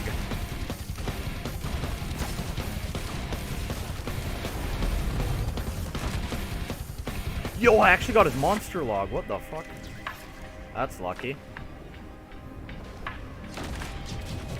Yeah, I shouldn't attack him right now. I'll go on my hands.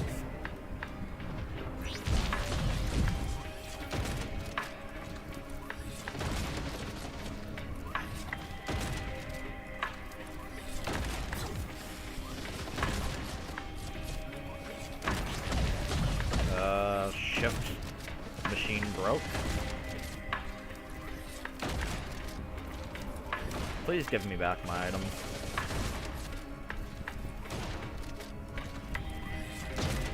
Thank you. Ow, ow, ow, ow.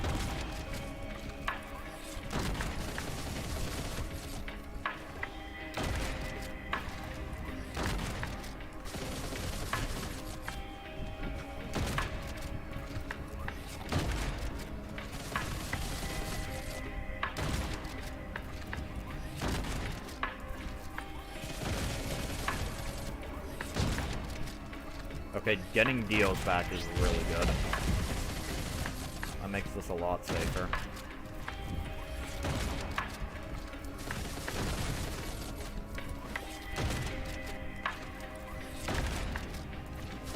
All I need back is a form of healing from him, and I think I can probably start going more aggressive. Okay, getting 3 of those back is also really nice.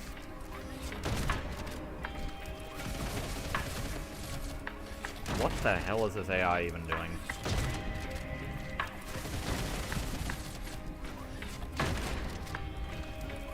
Oh, healing.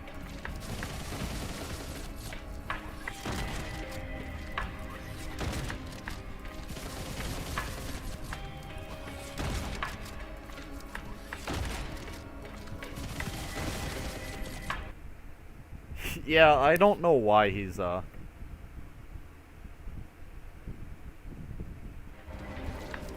Oh yeah, king of no end lag. Yeah, I wish the rules on his canceling was a bit more concise. I'm in the kill zone.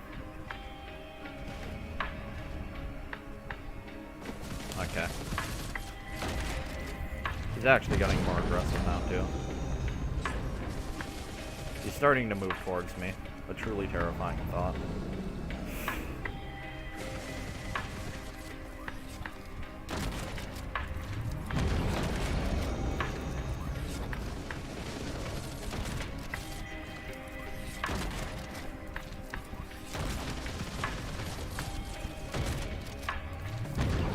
I think I know the interaction that's causing him to delete all my projectiles, and it's a bit of an annoying one, but I think it's one that I can fix if I just keep attacking.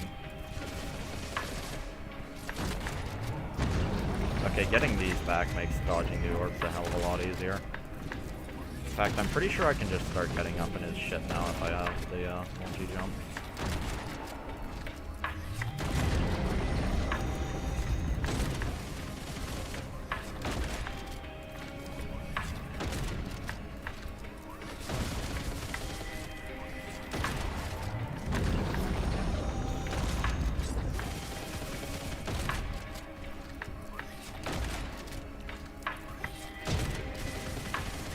He's also actually killing himself more than I'm killing him with that orb pound.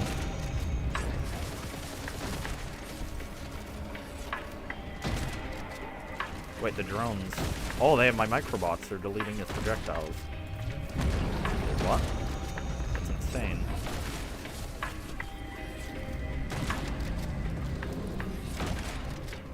They're all just like circling around Mithrix, but they're doing a him and not actually attacking.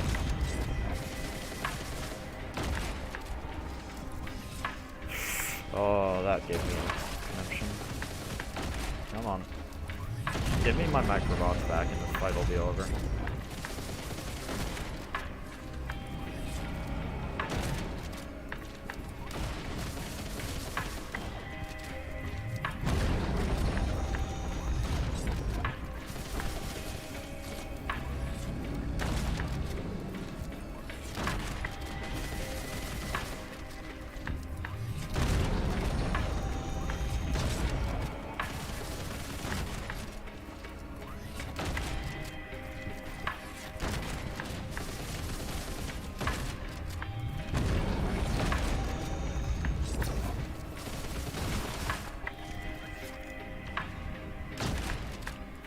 I should be getting close to my microbots.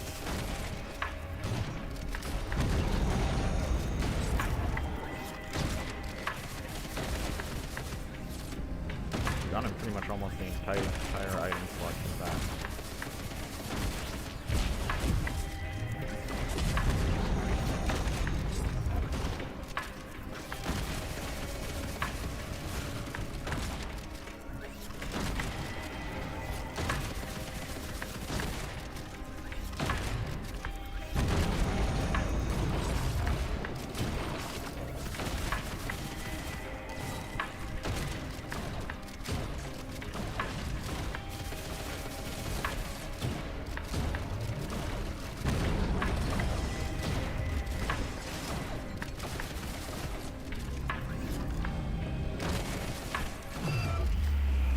Okay, well...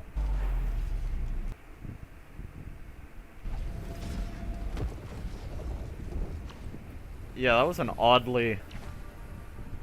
That was a really oddly docile third phase from him. Not that I'm complaining, because I finally have my W on Captain, which means there's only one character I have yet to get it on.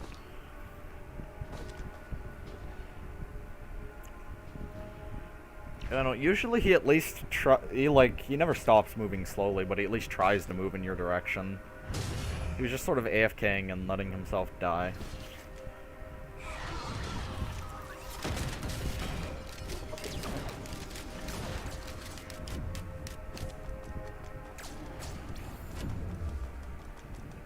Yeah. He stole this thing from me, which I guess deletes my entire kit. Except for the shotgun.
It actually gives your items back in reverse order too, so I would have had to literally get all of them to get this back.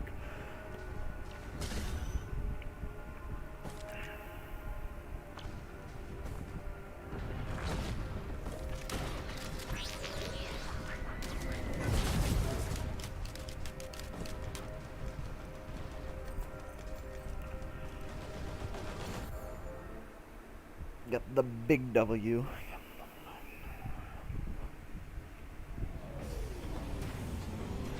Jesus Christ, this is appreciated after that fucking Artificer stream of me just losing 5 times in a row.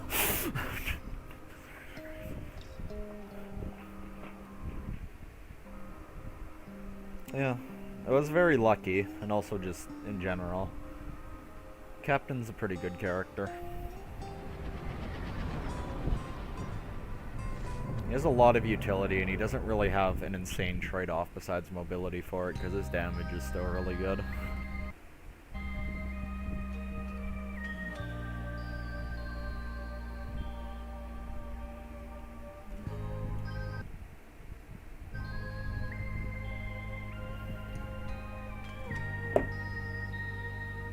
I actually took so many L's in that earlier stream today. It was so bad. It tilted me off the face of the planet.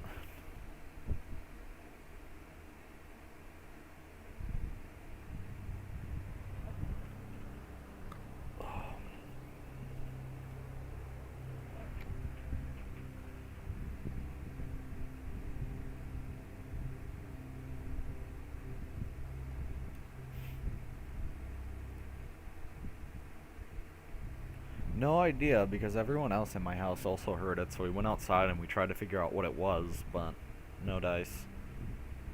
I can safely say I don't feel like somebody was murdered, because I feel like there would have been a lot more evidence of that, and if they were inside of a house somewhere, which it didn't sound like. It sounded like it was directly out on the street, and we searched, like, entire place up and down.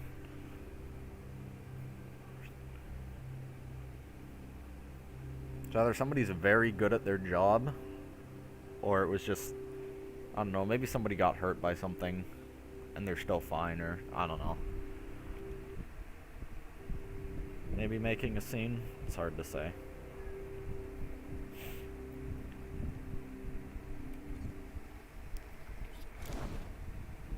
It's pretty cool, actually.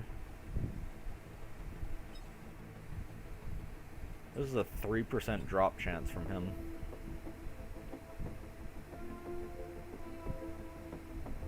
Why my man got no clothes?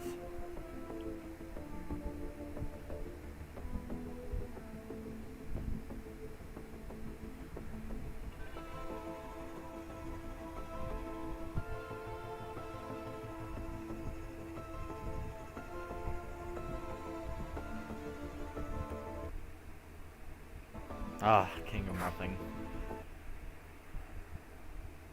Yeah, I'm going to assume it was nothing. It was also hard to tell what the age... I don't think I remember particularly well what the age of the voice was, so knowing the amount of little kids in this neighborhood, it might have just been one of them screeching about something... I don't know. Very minor. I need 2 more and then I'll have them all. Oh, these are also a pain to get.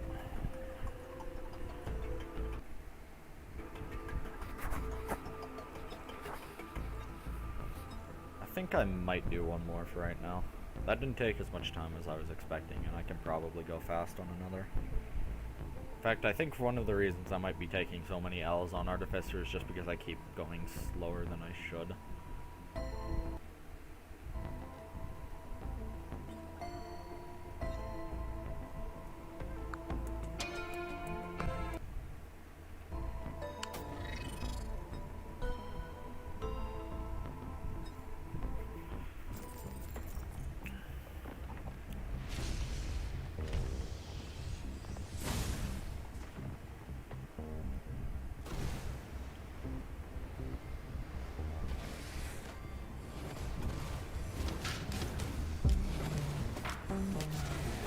Doesn't open, is it? No.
That's nice, but not for right now.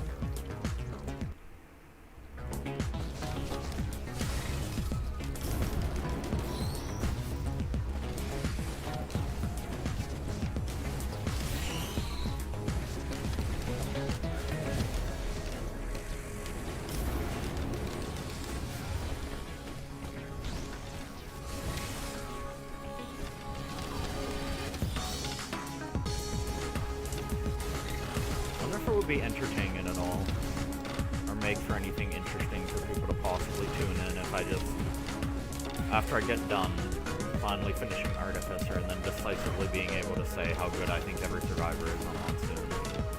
If I can just, like, make streams of me joining random multiplayer lobbies and seeing what it's like. Because there's a whole system for that now, and people play with some weird-ass settings.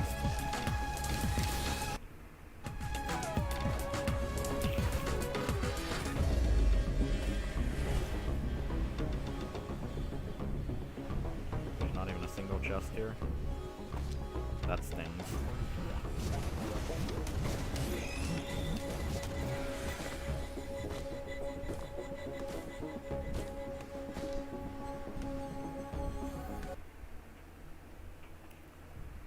Oh, tier list stream?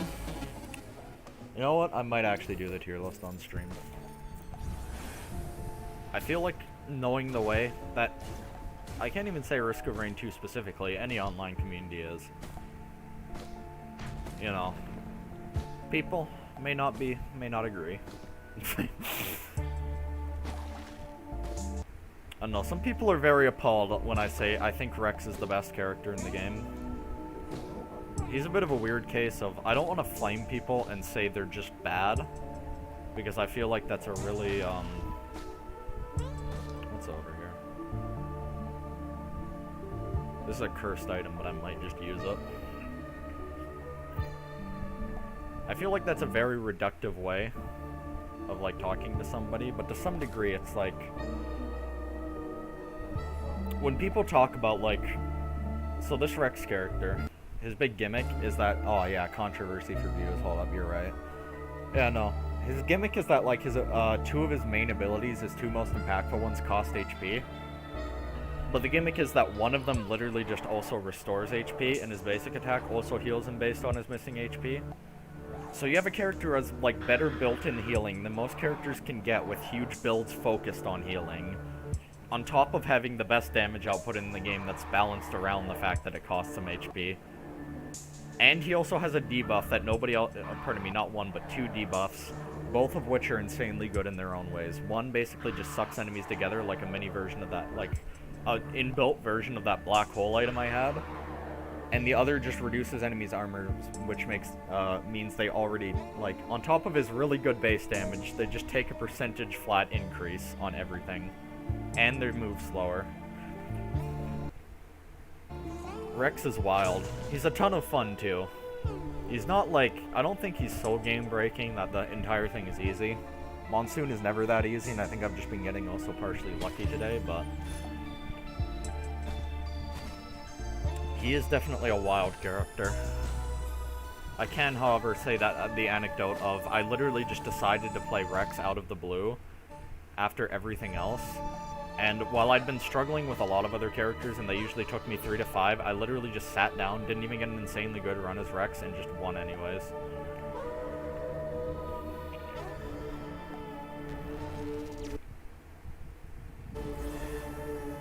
He is a interesting character.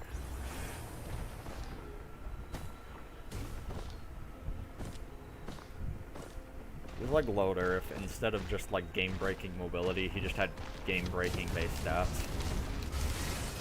Or not base stats, but just damage and healing.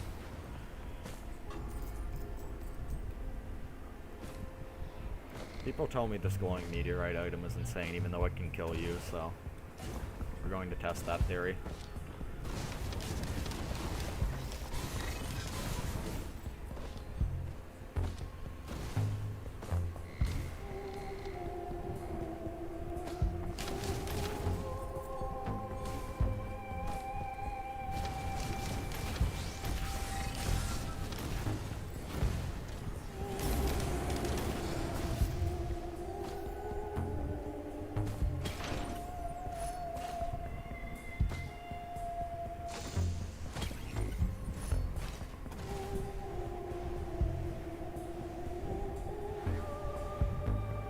Enough to take this? No, not yet.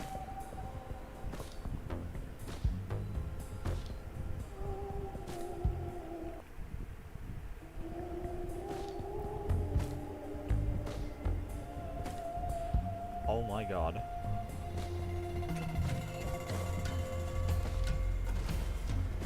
Huh. Maybe I am crazy enough now.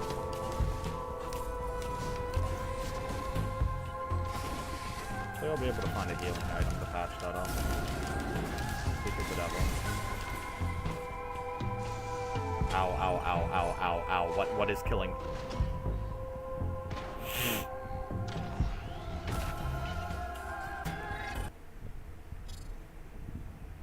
Take the big 2-0. Fat L. Blazing Elite. It turns out that Blood Shrine was a lapse in judgment.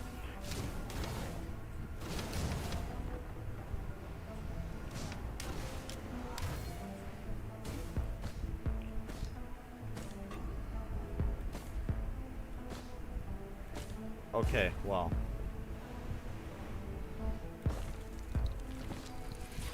That sure did happen. No. High quality restoring you. Solid gameplay only. There are no errors. No technical failings. Only raw solid gameplay on this stream. That's not the use item I need in this kind of a situation, but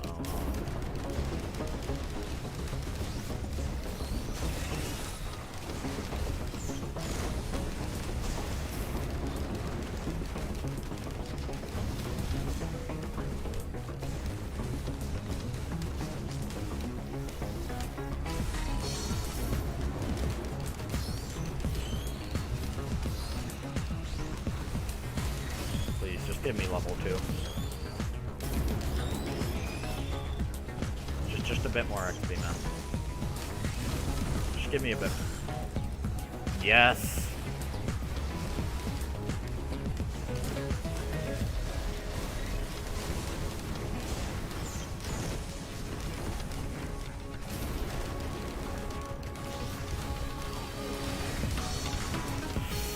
Whoa.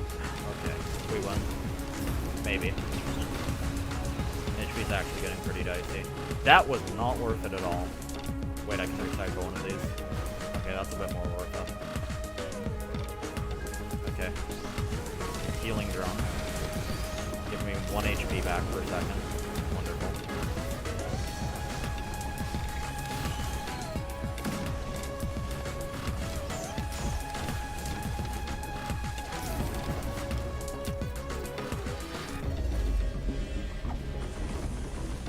I do have the D6, which is nice. I also have crit now, which is double nice.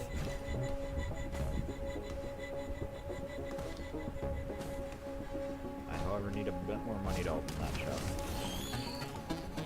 Hopefully these two can provide, because I don't know if there's any more enemies left on the level. Oh, no, there's one more. Oh well, I should ignore them.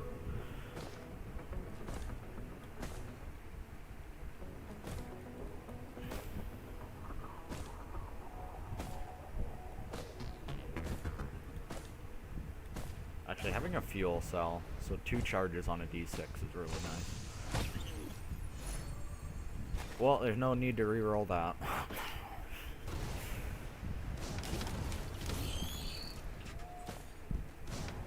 Okay, 3 minutes onto stage 2, that's not a bad time at all.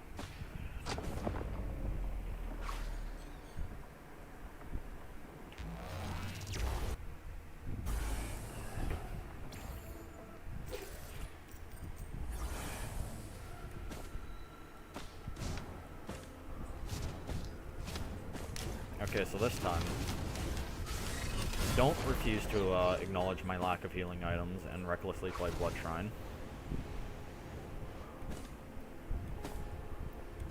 Probably just rush the teleporter and then get items after.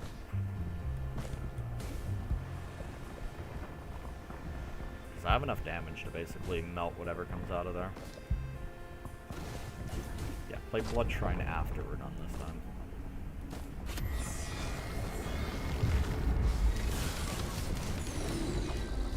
That's not what I want to see. This is actually going to do so much damage.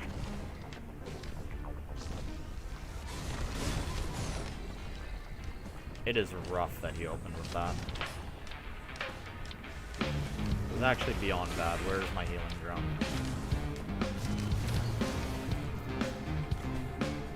Okay. Get in range. Give me the heals.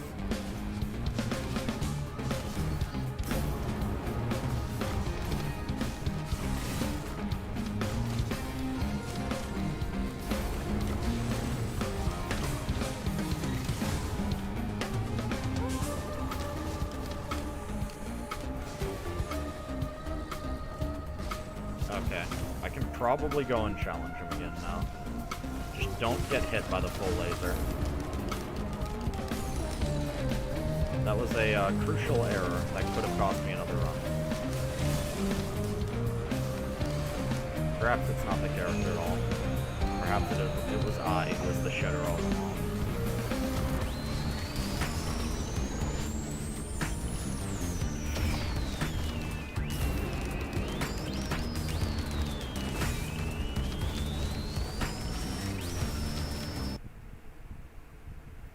Artificer has... She doesn't have the worst base stats in the game. She has really good damage compared to most characters. Like, her base damages are sort of nutty, although they sort of run into an issue where they only scale with things like the Vans really well. And the charge ups on them makes them a lot less consistent than certain characters just sort of spamming one button. Her HP is, as you can probably expect, very dubious, though. She is in the 110 range, I believe, which is a lot of the ranged characters and also one of the melee characters. Below that, there's a tier of 1 character, although she has so much mobility and so much freedom to kite that that doesn't really matter. Okay, I can take those.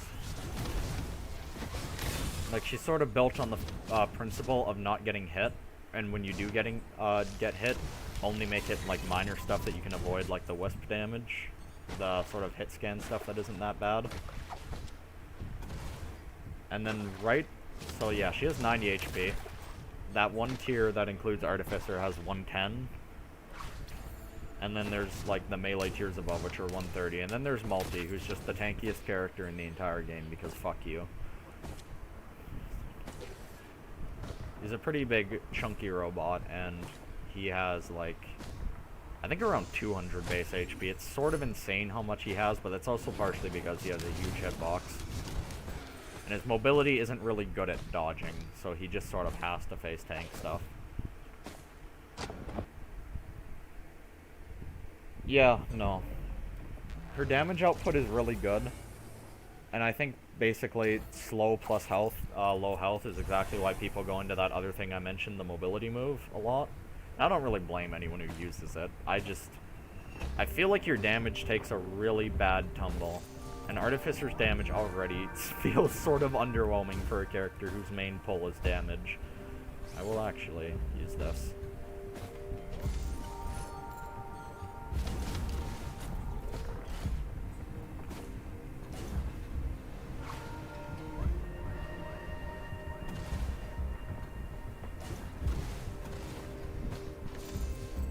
I don't know. I will say she definitely feels like she's on the weaker end of characters. Although nobody in here is really that unviable. The only other character I think is in a really awkward spot is Engineer, because so many things hard counter his playstyle, even though in theory he's like... In an extended run, he's basically the best character in the game, but you're never gonna really get to that point in a lot of practical runs. Especially if you're fighting the final boss.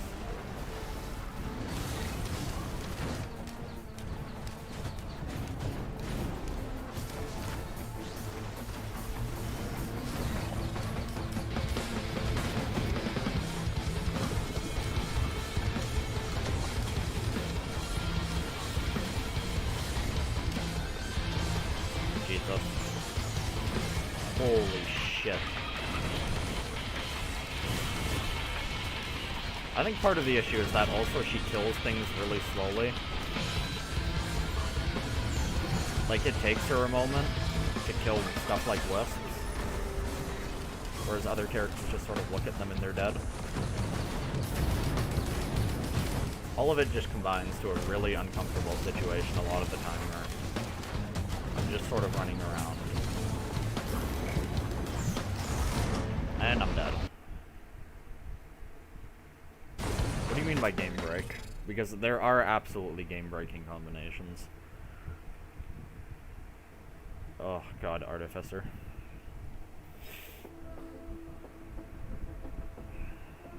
Trying to think about what I can do to make this a bit better.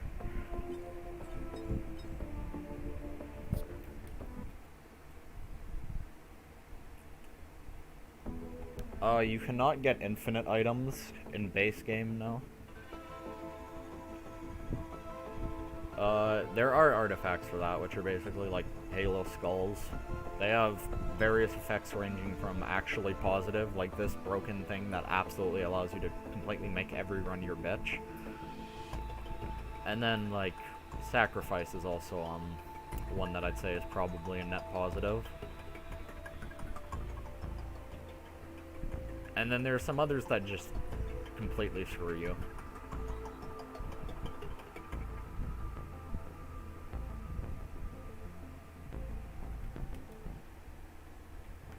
terms of normal gameplay, the most game-breaking things I can think of are either A, you get a really good god run, B, you stack lunar items, which are like the titular item that has really powerful upsides but also downsides, the blue tier. Like, what do you call it? Gesture of the Drowned is sort of infamous for being like the second best item in the entire game, because it basically just makes the cooldown on your use item half, but you're forced to use it off cooldown. Which you might have noticed from some of the use items I've had so far, that's not really a downside, or really a tangible downside, and you can just pick up multiple ones to stack them, and it just makes the cooldown better without doing anything to the downside, because it's just sort of a condition rather than a numerical thing. So you can effectively stack enough gestures to make use items completely broken. Like, for example, Jade Elephant. It gives you 5 seconds of 85% damage reduction, like 1,000 armor or something. But it only lasts for 5 seconds, and the cooldown is, I think, around 60 or something. You get enough gestures, and that thing literally is permanently active.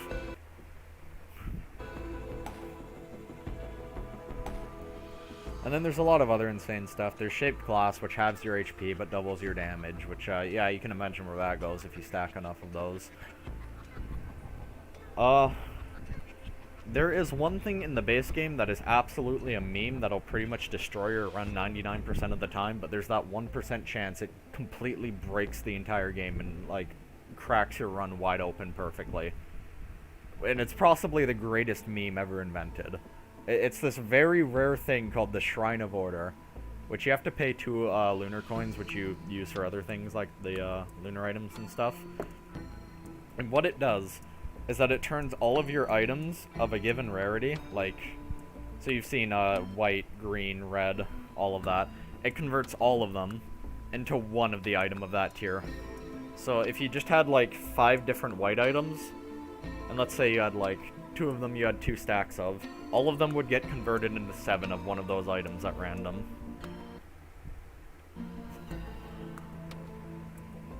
It will almost certainly completely obliterate your run, because you'll get something dog shit useless, like, you know, 15 goat hooves.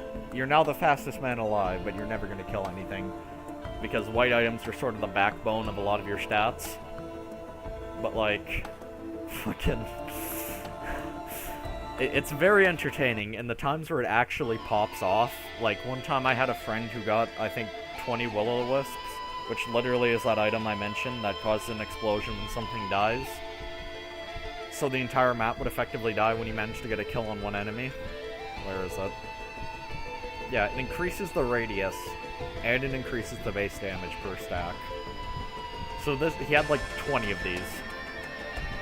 So it's like a 50-meter radius for 3,000% damage, or probably more than that even. It was a great meme.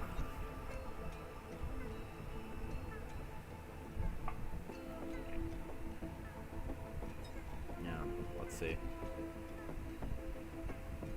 Oh, right, I also forgot health regeneration is its own category. Yeah, you have Chunky Man Multi, literally 200 HP. Although I guess his damage is a bit down, but that doesn't really matter because he's still very functional in that regard.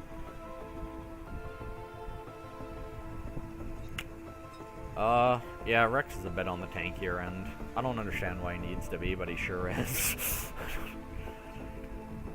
Mercenary is fragile, although he has iframes, so that's how he survives. Artificer's on the weaker end. Loader's in between multi and the sort of slightly tankier ones. What's Akrid's HP at again? 160. So yeah, okay, these two sort of melees. This game is really good. No, that I haven't really found anything game-breaking, and it's sort of because in Monsoon, you're sort of discouraged from going for big memes. Like, Rainstorm is the default difficulty, and I think Rainstorm is a ton of fun and gives you a lot of room for that. And I don't hate Monsoon as a difficulty for, like, forcing you to play, like, really optimally and stuff. I think it's fine at that as the, like, explicitly harder difficulty. Just, I think Monsoon is the most reflective of how well the characters perform in general, which is why I'm forcing myself to play on it. Because it really makes stuff like Loader's ability to fly across the map in 5 minutes insane. Yeah, armor is percentage damage reduction. I don't exactly know what the math on it is. Oh yeah, Engineer actually has pretty good health and damage. Accurate has insane damage, but he doesn't really proc anything. Commando's the basic dude, and yeah, he's sort of got flat, squishy stats. Does Accurate have any armor? Yeah, he has 20. Does Multi? Multi has 12. Interesting. And then Captain has, yeah, same base stats as the rest of the squishy fellas.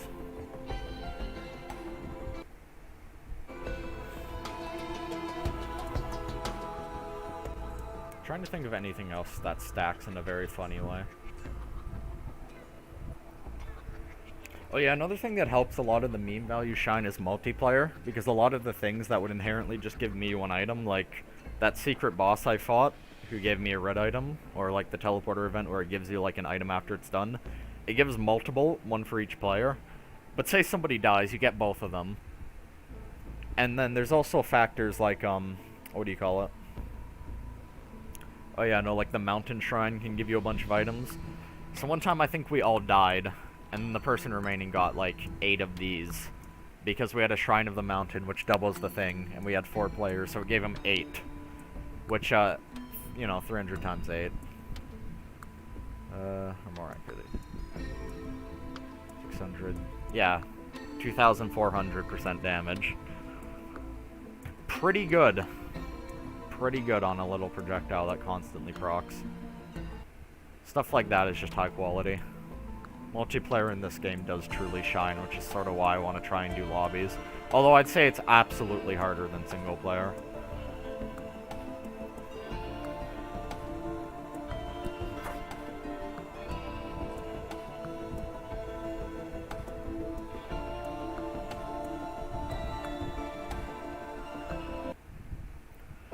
It doesn't have heavy scaling. Like, I like the scaling on it.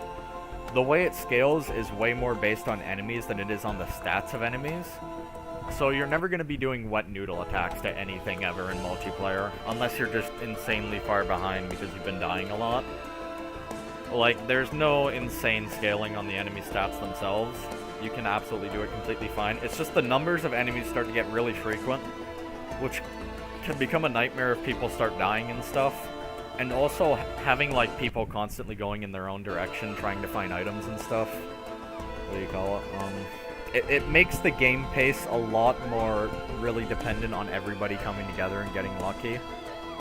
As opposed to the one player where you just have the complete executive decision on whether or not, like... I mean, you can start the teleporter in a multiplayer session before people grab, like, items and stuff after the event is done, but that's sort of a dick move. Although I feel like I'm gonna maybe bump into that a little bit. But yeah, no, you have basically full control over the single player run, whereas you don't in multiplayer. That and generally, yeah, no. The things that do scale can be really rough. Boss HP does scale. Not an insane amount, like everyone will be able to feel their damage, but it's way more than in single player regardless. And that makes sense. 4 people wailing on the same target. It will have more HP.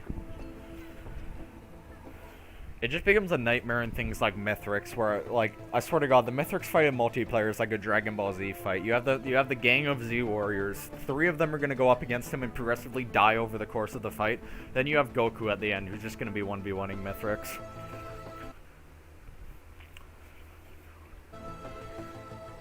Like, that man, it is very sketchy to fight him when you don't know who he's gonna aggro onto and how he's gonna aggro onto them.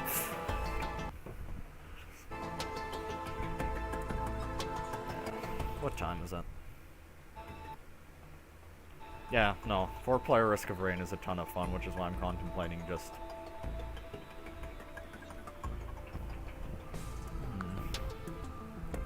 What's the server browser look like? Oh! Are these dedicated servers? 16 players, huh? Crazy. Oh wait, no, there's a ton more than that. Are they already in rooms? I can't tell. Okay, yeah. There's the select screen boys, and then everyone else is in a room. 16. That's wild. That will probably fuck the difficulty scaling so much. Oh no.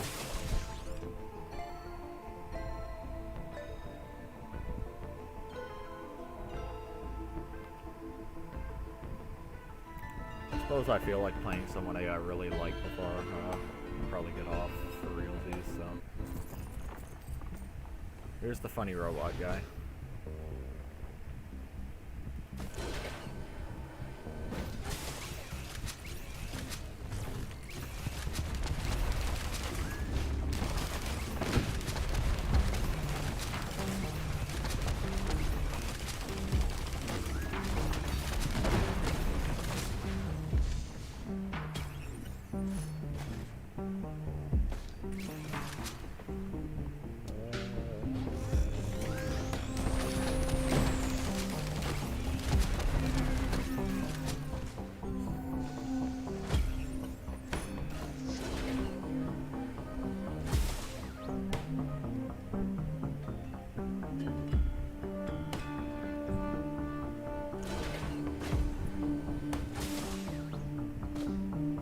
Is that door open?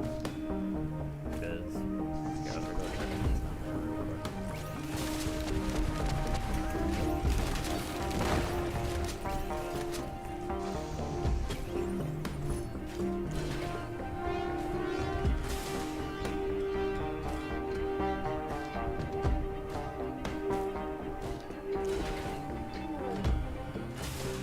Okay.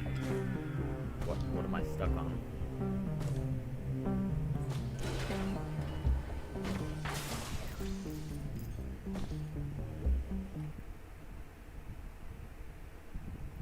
I know, you can absolutely fuck people in multiplayer.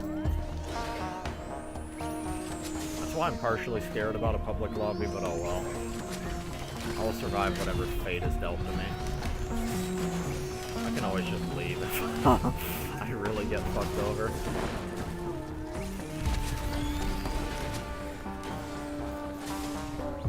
Most of the people I think are honest to goodness playing it anyways probably just want to win.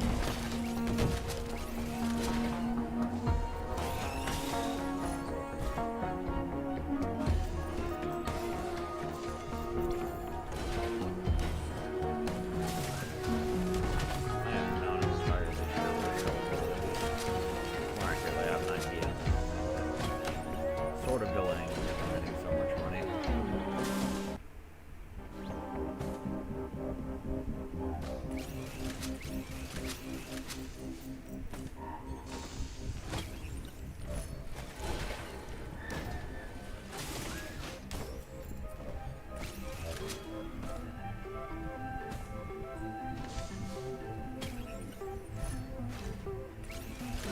This is the best possible used item loadout I think I've ever seen. Holy shit. What is this run? This is kind of insane. This is kind of broken, actually. The only thing that's bad is the pace, but I don't think that really matters.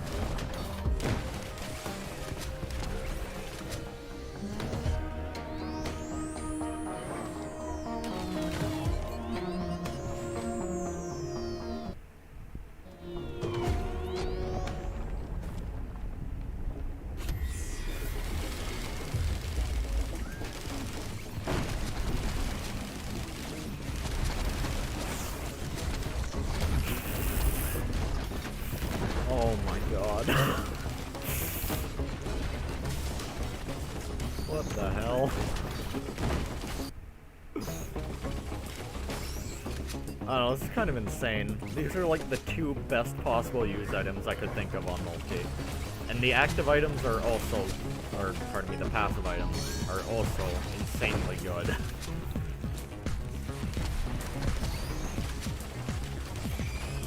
Huh, lucky streak tonight.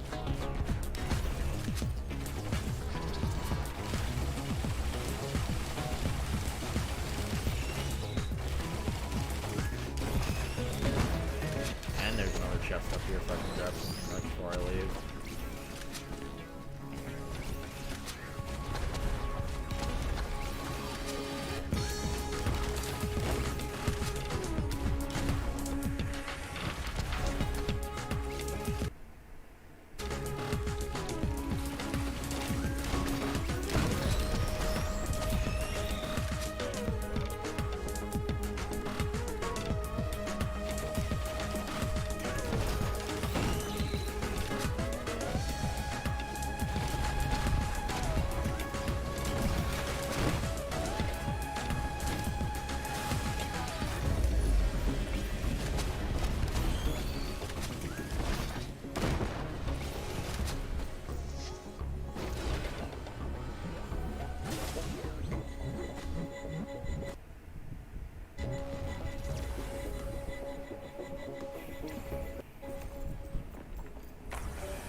This is actually nutty. If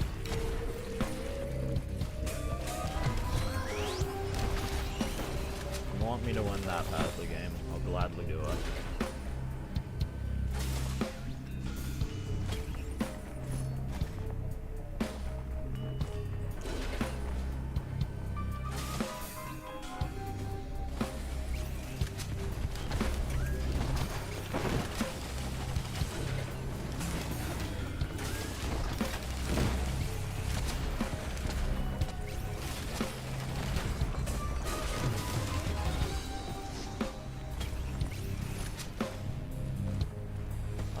Useful item, but still nice to have. Oh. Yeah, there we go.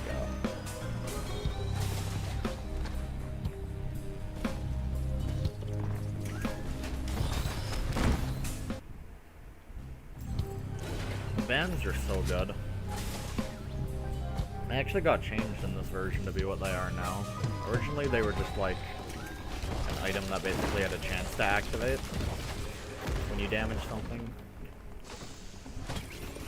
But yeah, no, now they're exclusively reserved for things that do enough damage to proc them, which I think is actually pretty good overall a buff, because a lot of characters generally have attacks that can do it. And even if they don't, they have other methods of being able to activate them. Use items can usually activate them. And other stuff like the ATG missile can also activate it, which is cool. I appreciate the synergy in making like use items be able to crit and everything.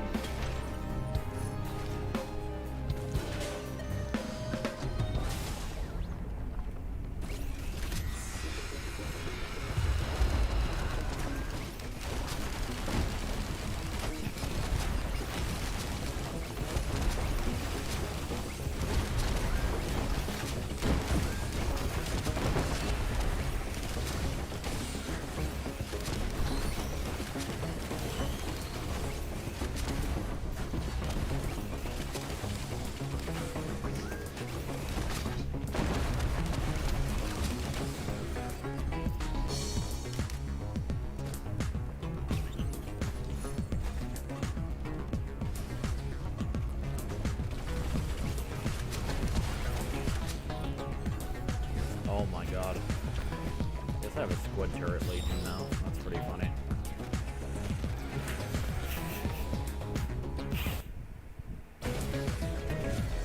Yeah, this is kind of bonkers.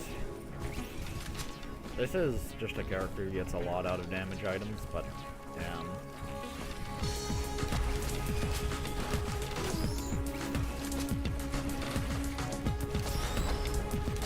It makes looking back at Artificer, the high damage burst character, feel extra depressing now. What's that face?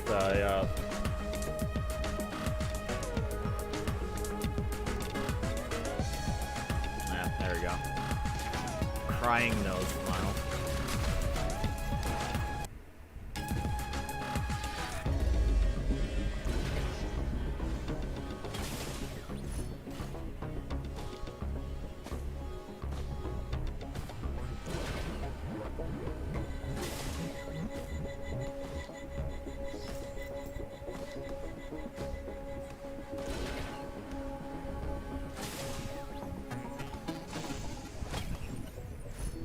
That is nice.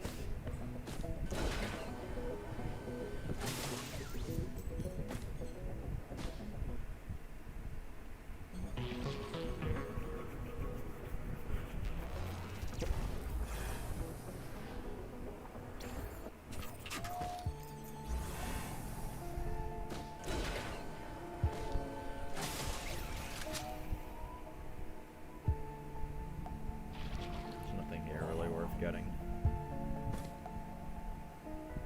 I would give an arm and a leg for that if... I mean, are any of my green items actually necessary?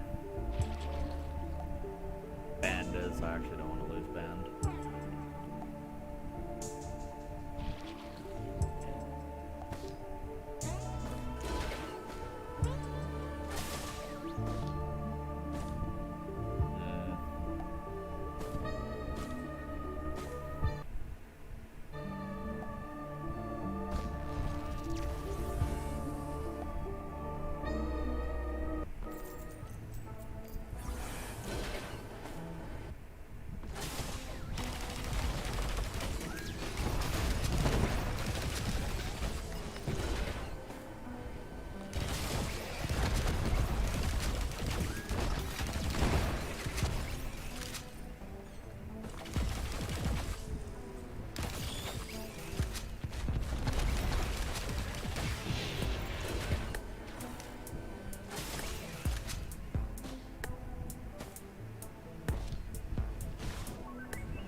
wonder how much I'll do to Mithrix if I don't get fucked up somehow before I get there. This is so rough, I'm just gonna... Oh, that's not the drift I was looking for. What's up, boys?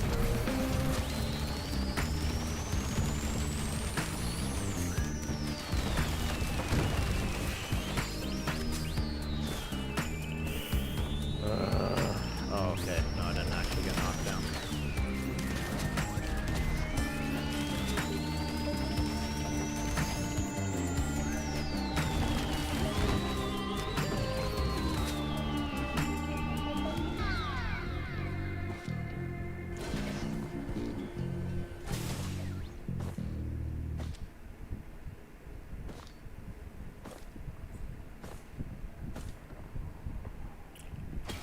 Okay, bleed. Good. There's 2 chests up there. What printer is that? Fuel cell. Nice, but I don't want to risk other good items for it.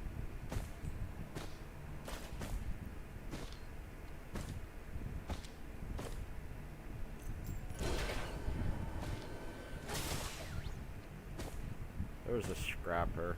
Probably took it away with it, but...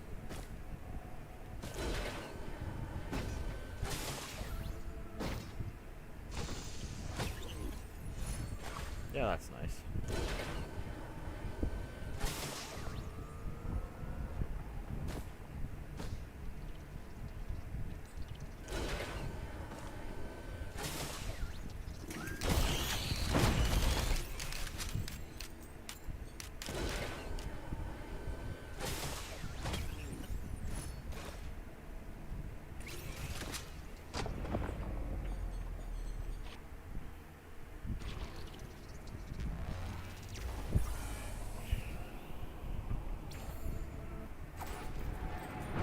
This is not the map I wanted to see, but oh well.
That's not a great red item. Oh well.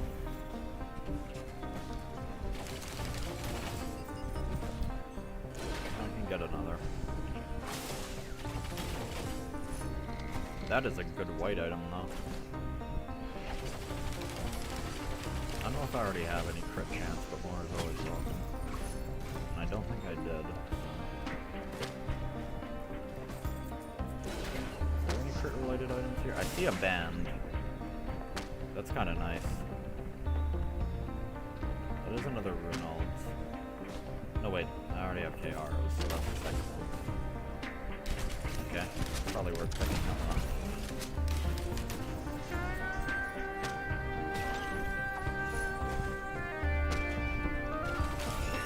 I'm probably strong enough to just fight the boss. Double band action.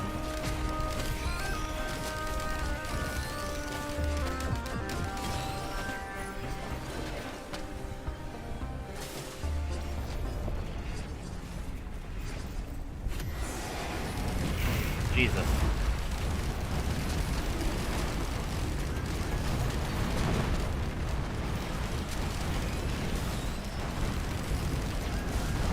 whatever's going on, they're dying. I am also taking heavy damage. Considerable damage.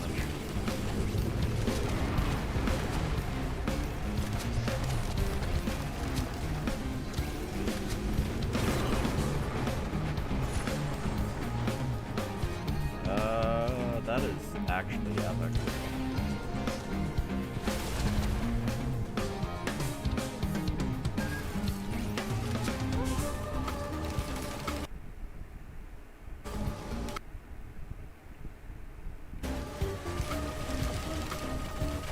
What about white as RNG?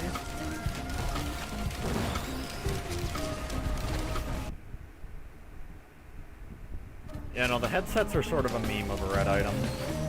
I don't think they're entirely terrible. In fact, if you actually, like, do this ground slam move from high up enough, you can legitimately almost one-shot some things, but, I'm not gonna lie and pretend it isn't underwhelming as hell to see compared to some other red items.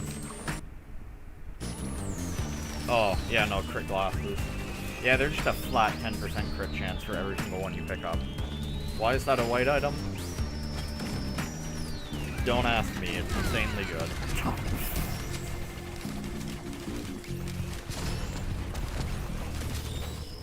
I'm comfortable with it being a white item, because sometimes playing without crit can feel very miserable, but it's definitely stronger than a lot of other items above it.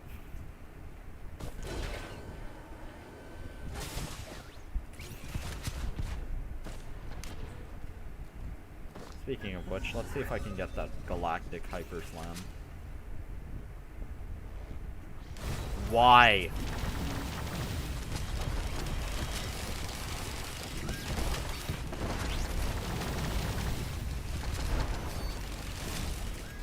What just happened to him?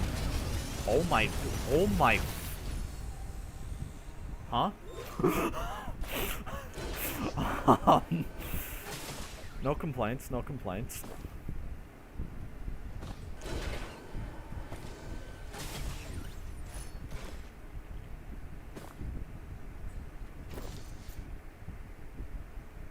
I'm not entirely sure what caused that.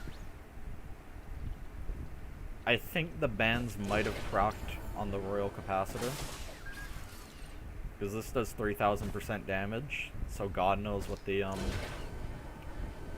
bands are gonna get off of that.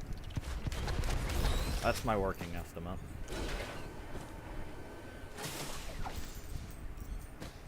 I don't see any chests left, which is unfortunate.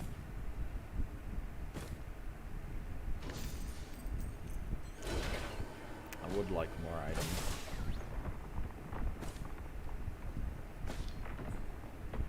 There's one more.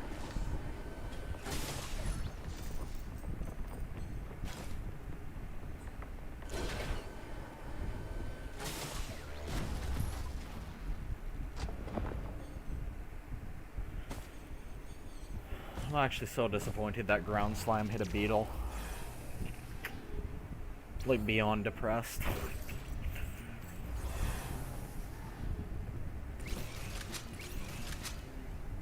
I had the one chance to do something cool and it targeted a beetle.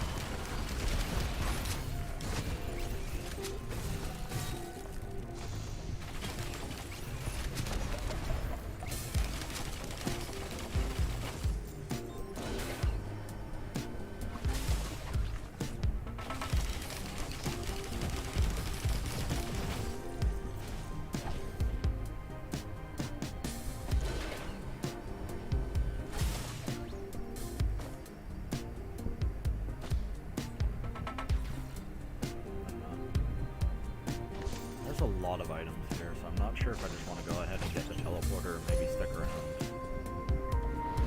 Stuff like that is actually going to make me so much scarier than I already am.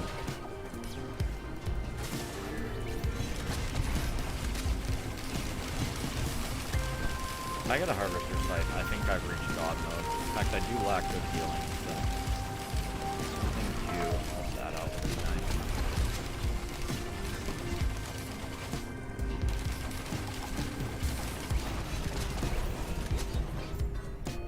Wait, I have 4 cautious slugs. I don't even know. Maybe I don't need healing.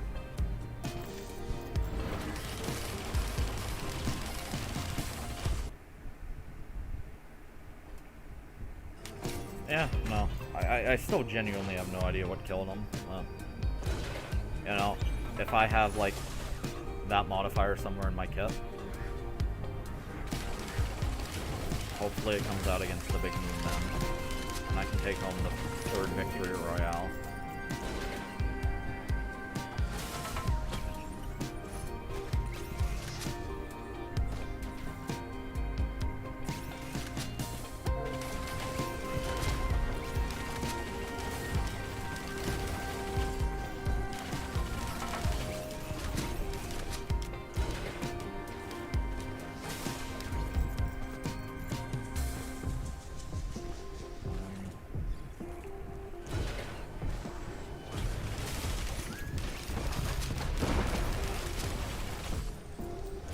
Another med kit is nice.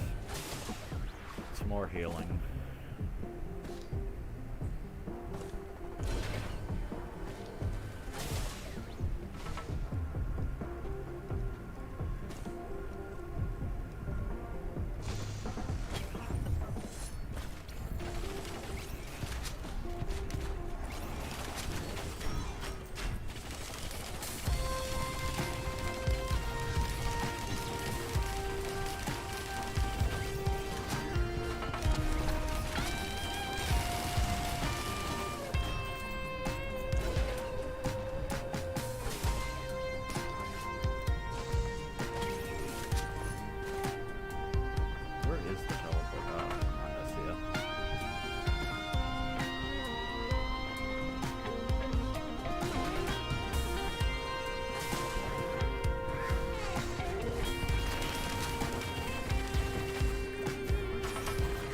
I really don't need more backup magazines, but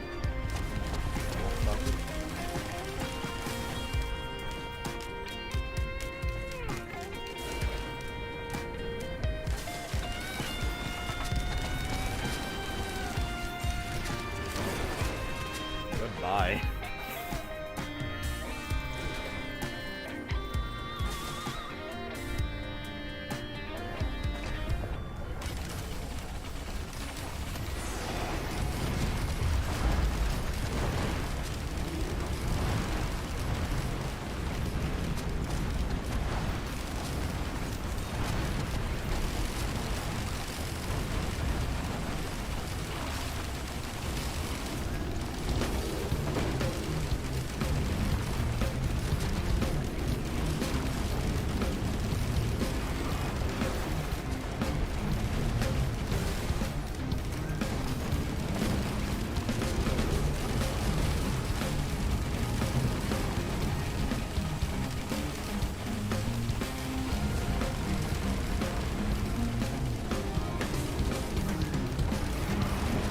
Uh-oh.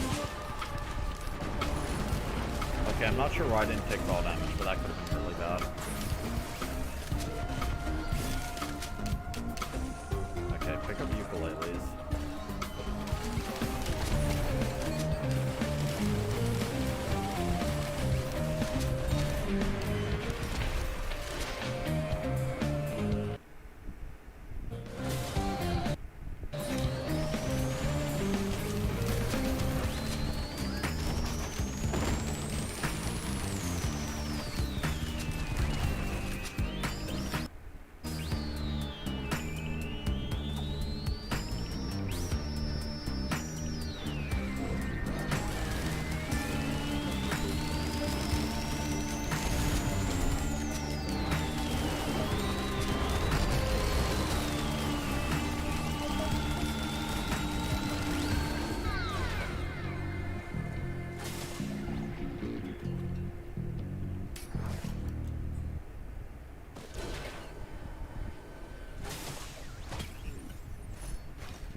good.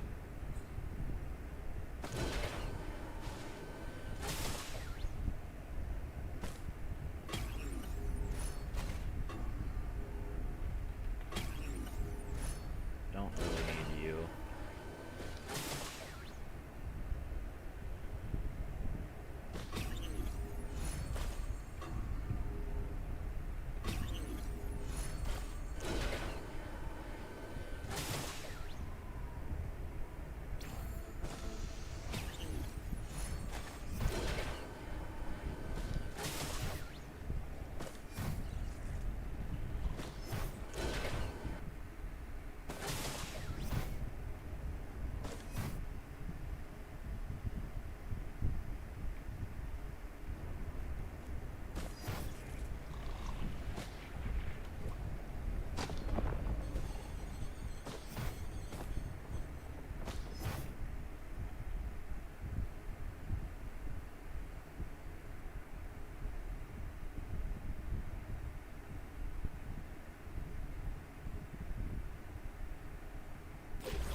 Final level for tonight.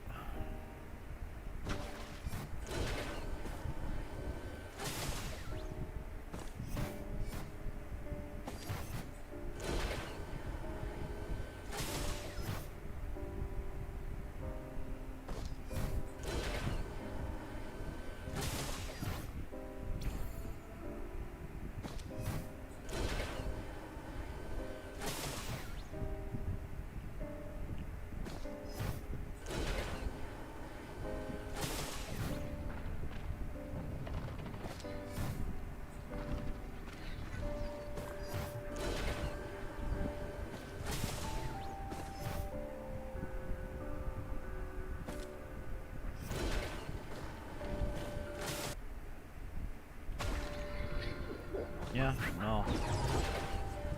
It is a white item, but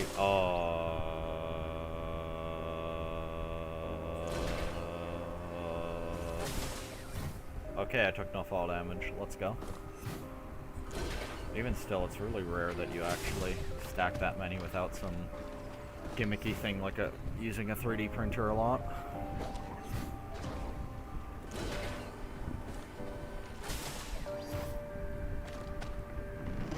Close to level 17, yeah. Give me your XP real quick, bro. Thanks. Ah, shit, I need one more. I'll just get to the gate.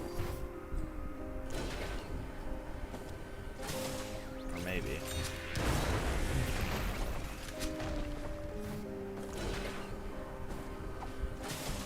Am I gonna get XP from that? Alrighty, game. Would like to get up one before I fight the bad man.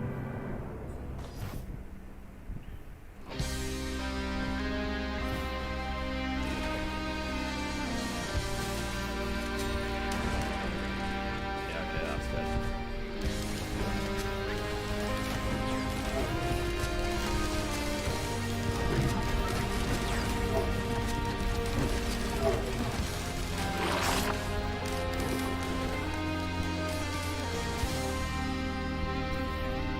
Awesome.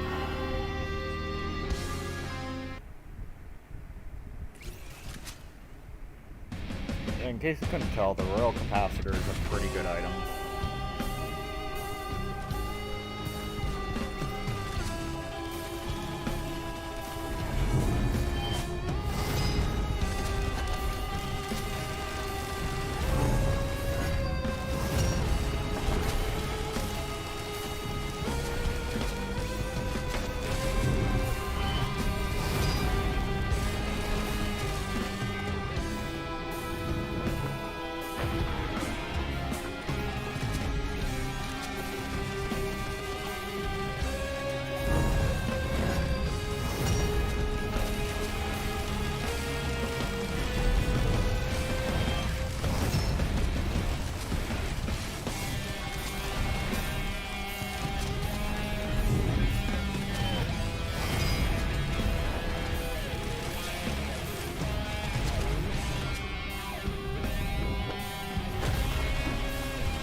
funniest thing about Mithrix's chat messages, I just realized I've been silent for a while now, is that they're actually hard-coded.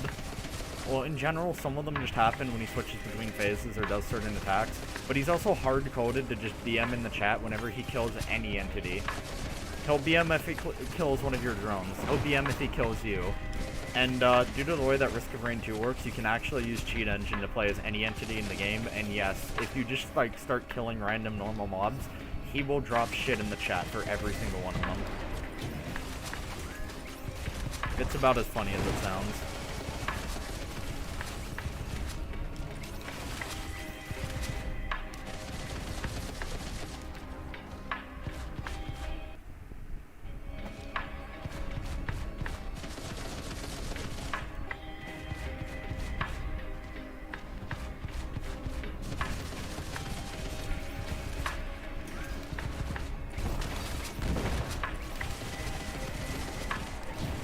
I would like a healing item back.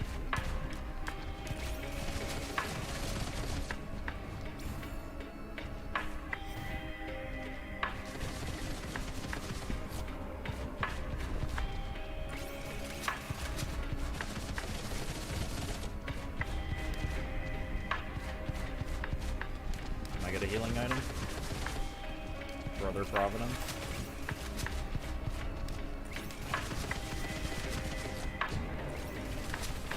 Yeah, that's still pretty good, but not a healing item.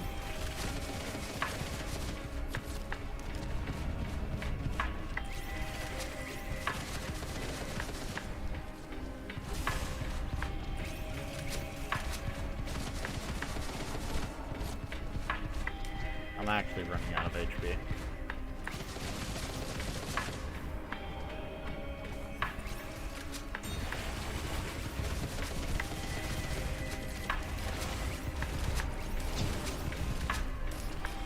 Yeah, headset, that's really what I needed.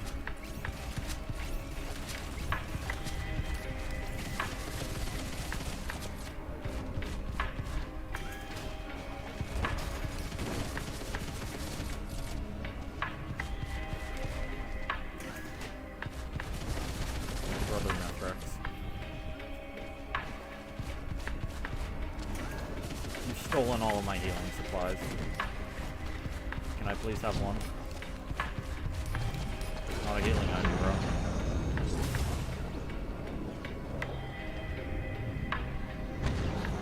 Jesus, he's got no chill all of a sudden.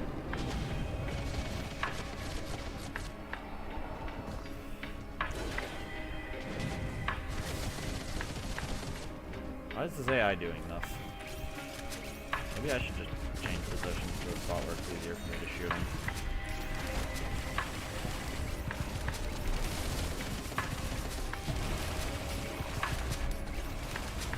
Yeah, Red Rook is cool, but again, it's not what I want, man. The personal shield generator is pretty good to see, though.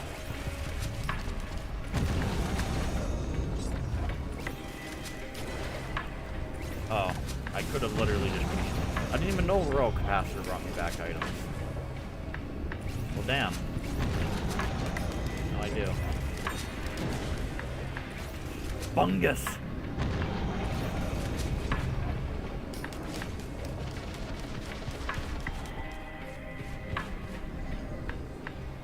Oh, it's beautiful. My HP is all back.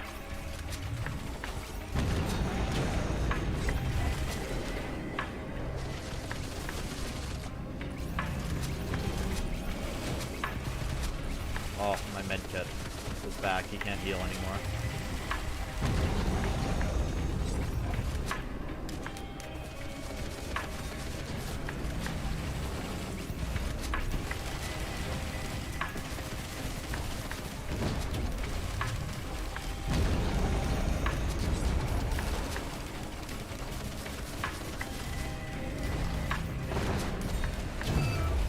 Let's go.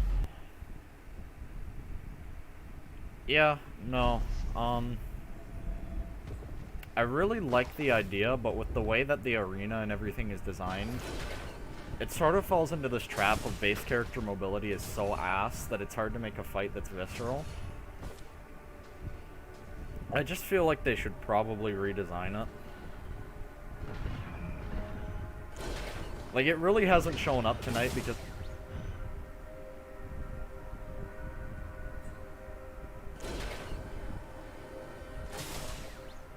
This could be really bad.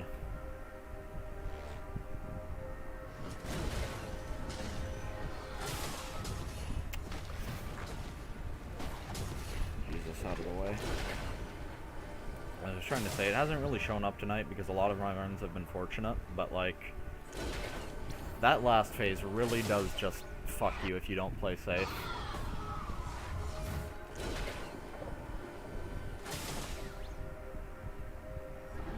Like, the orbs can just completely eviscerate you, and yeah, potentially 40 minutes gone. I don't know. I think it would be cool if they just did a phase that, like, what do you call it? He does some more attacks like that spinning one, where it's less about, like, having crazy mobility to dodge, like, his melee combos and everything, and it's more like telegraph attacks that you have to, like, jump over or, like, just juke with standard movement. Something like that would be nice. That was so unfortunate there, though. I'm multi, so I think I can get back, but...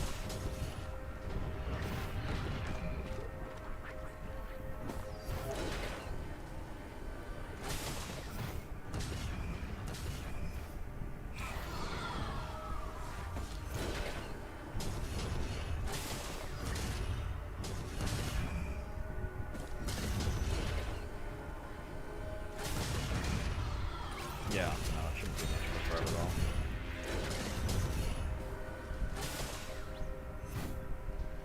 I was literally moving too fast, I guess.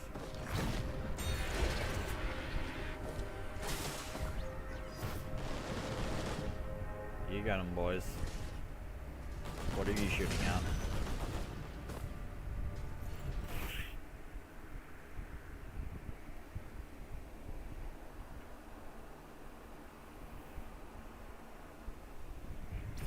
Oh, those big boys are an interesting addition to the game. Besides the two that come with the ship at the little escape sequence there, you can actually find them and then repair them like the rest of the drones, but they also cost a metric ton, and also, what do you call it? Oh yeah, no. And they're also sort of rare, even on the one stage they show up on.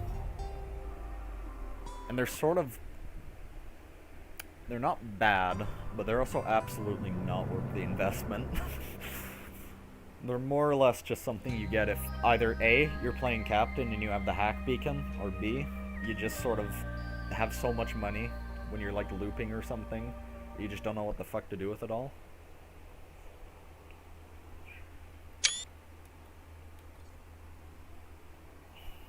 Anyways.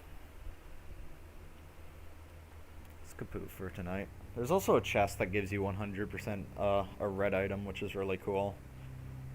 It spawns on the level that's the counterpart to Siren's Call, the Hell level.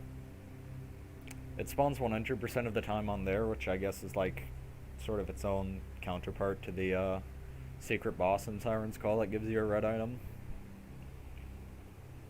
And then I think around the time you start looping, it can start showing up in other stages too, which is cool. But again, costs a ton of money.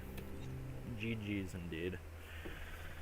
Tonight went insanely well, considering how my Monsoon normally does. So I'm getting tired. It's pretty light. I'm gonna pack it up there. Might do more of this and then any other games like it.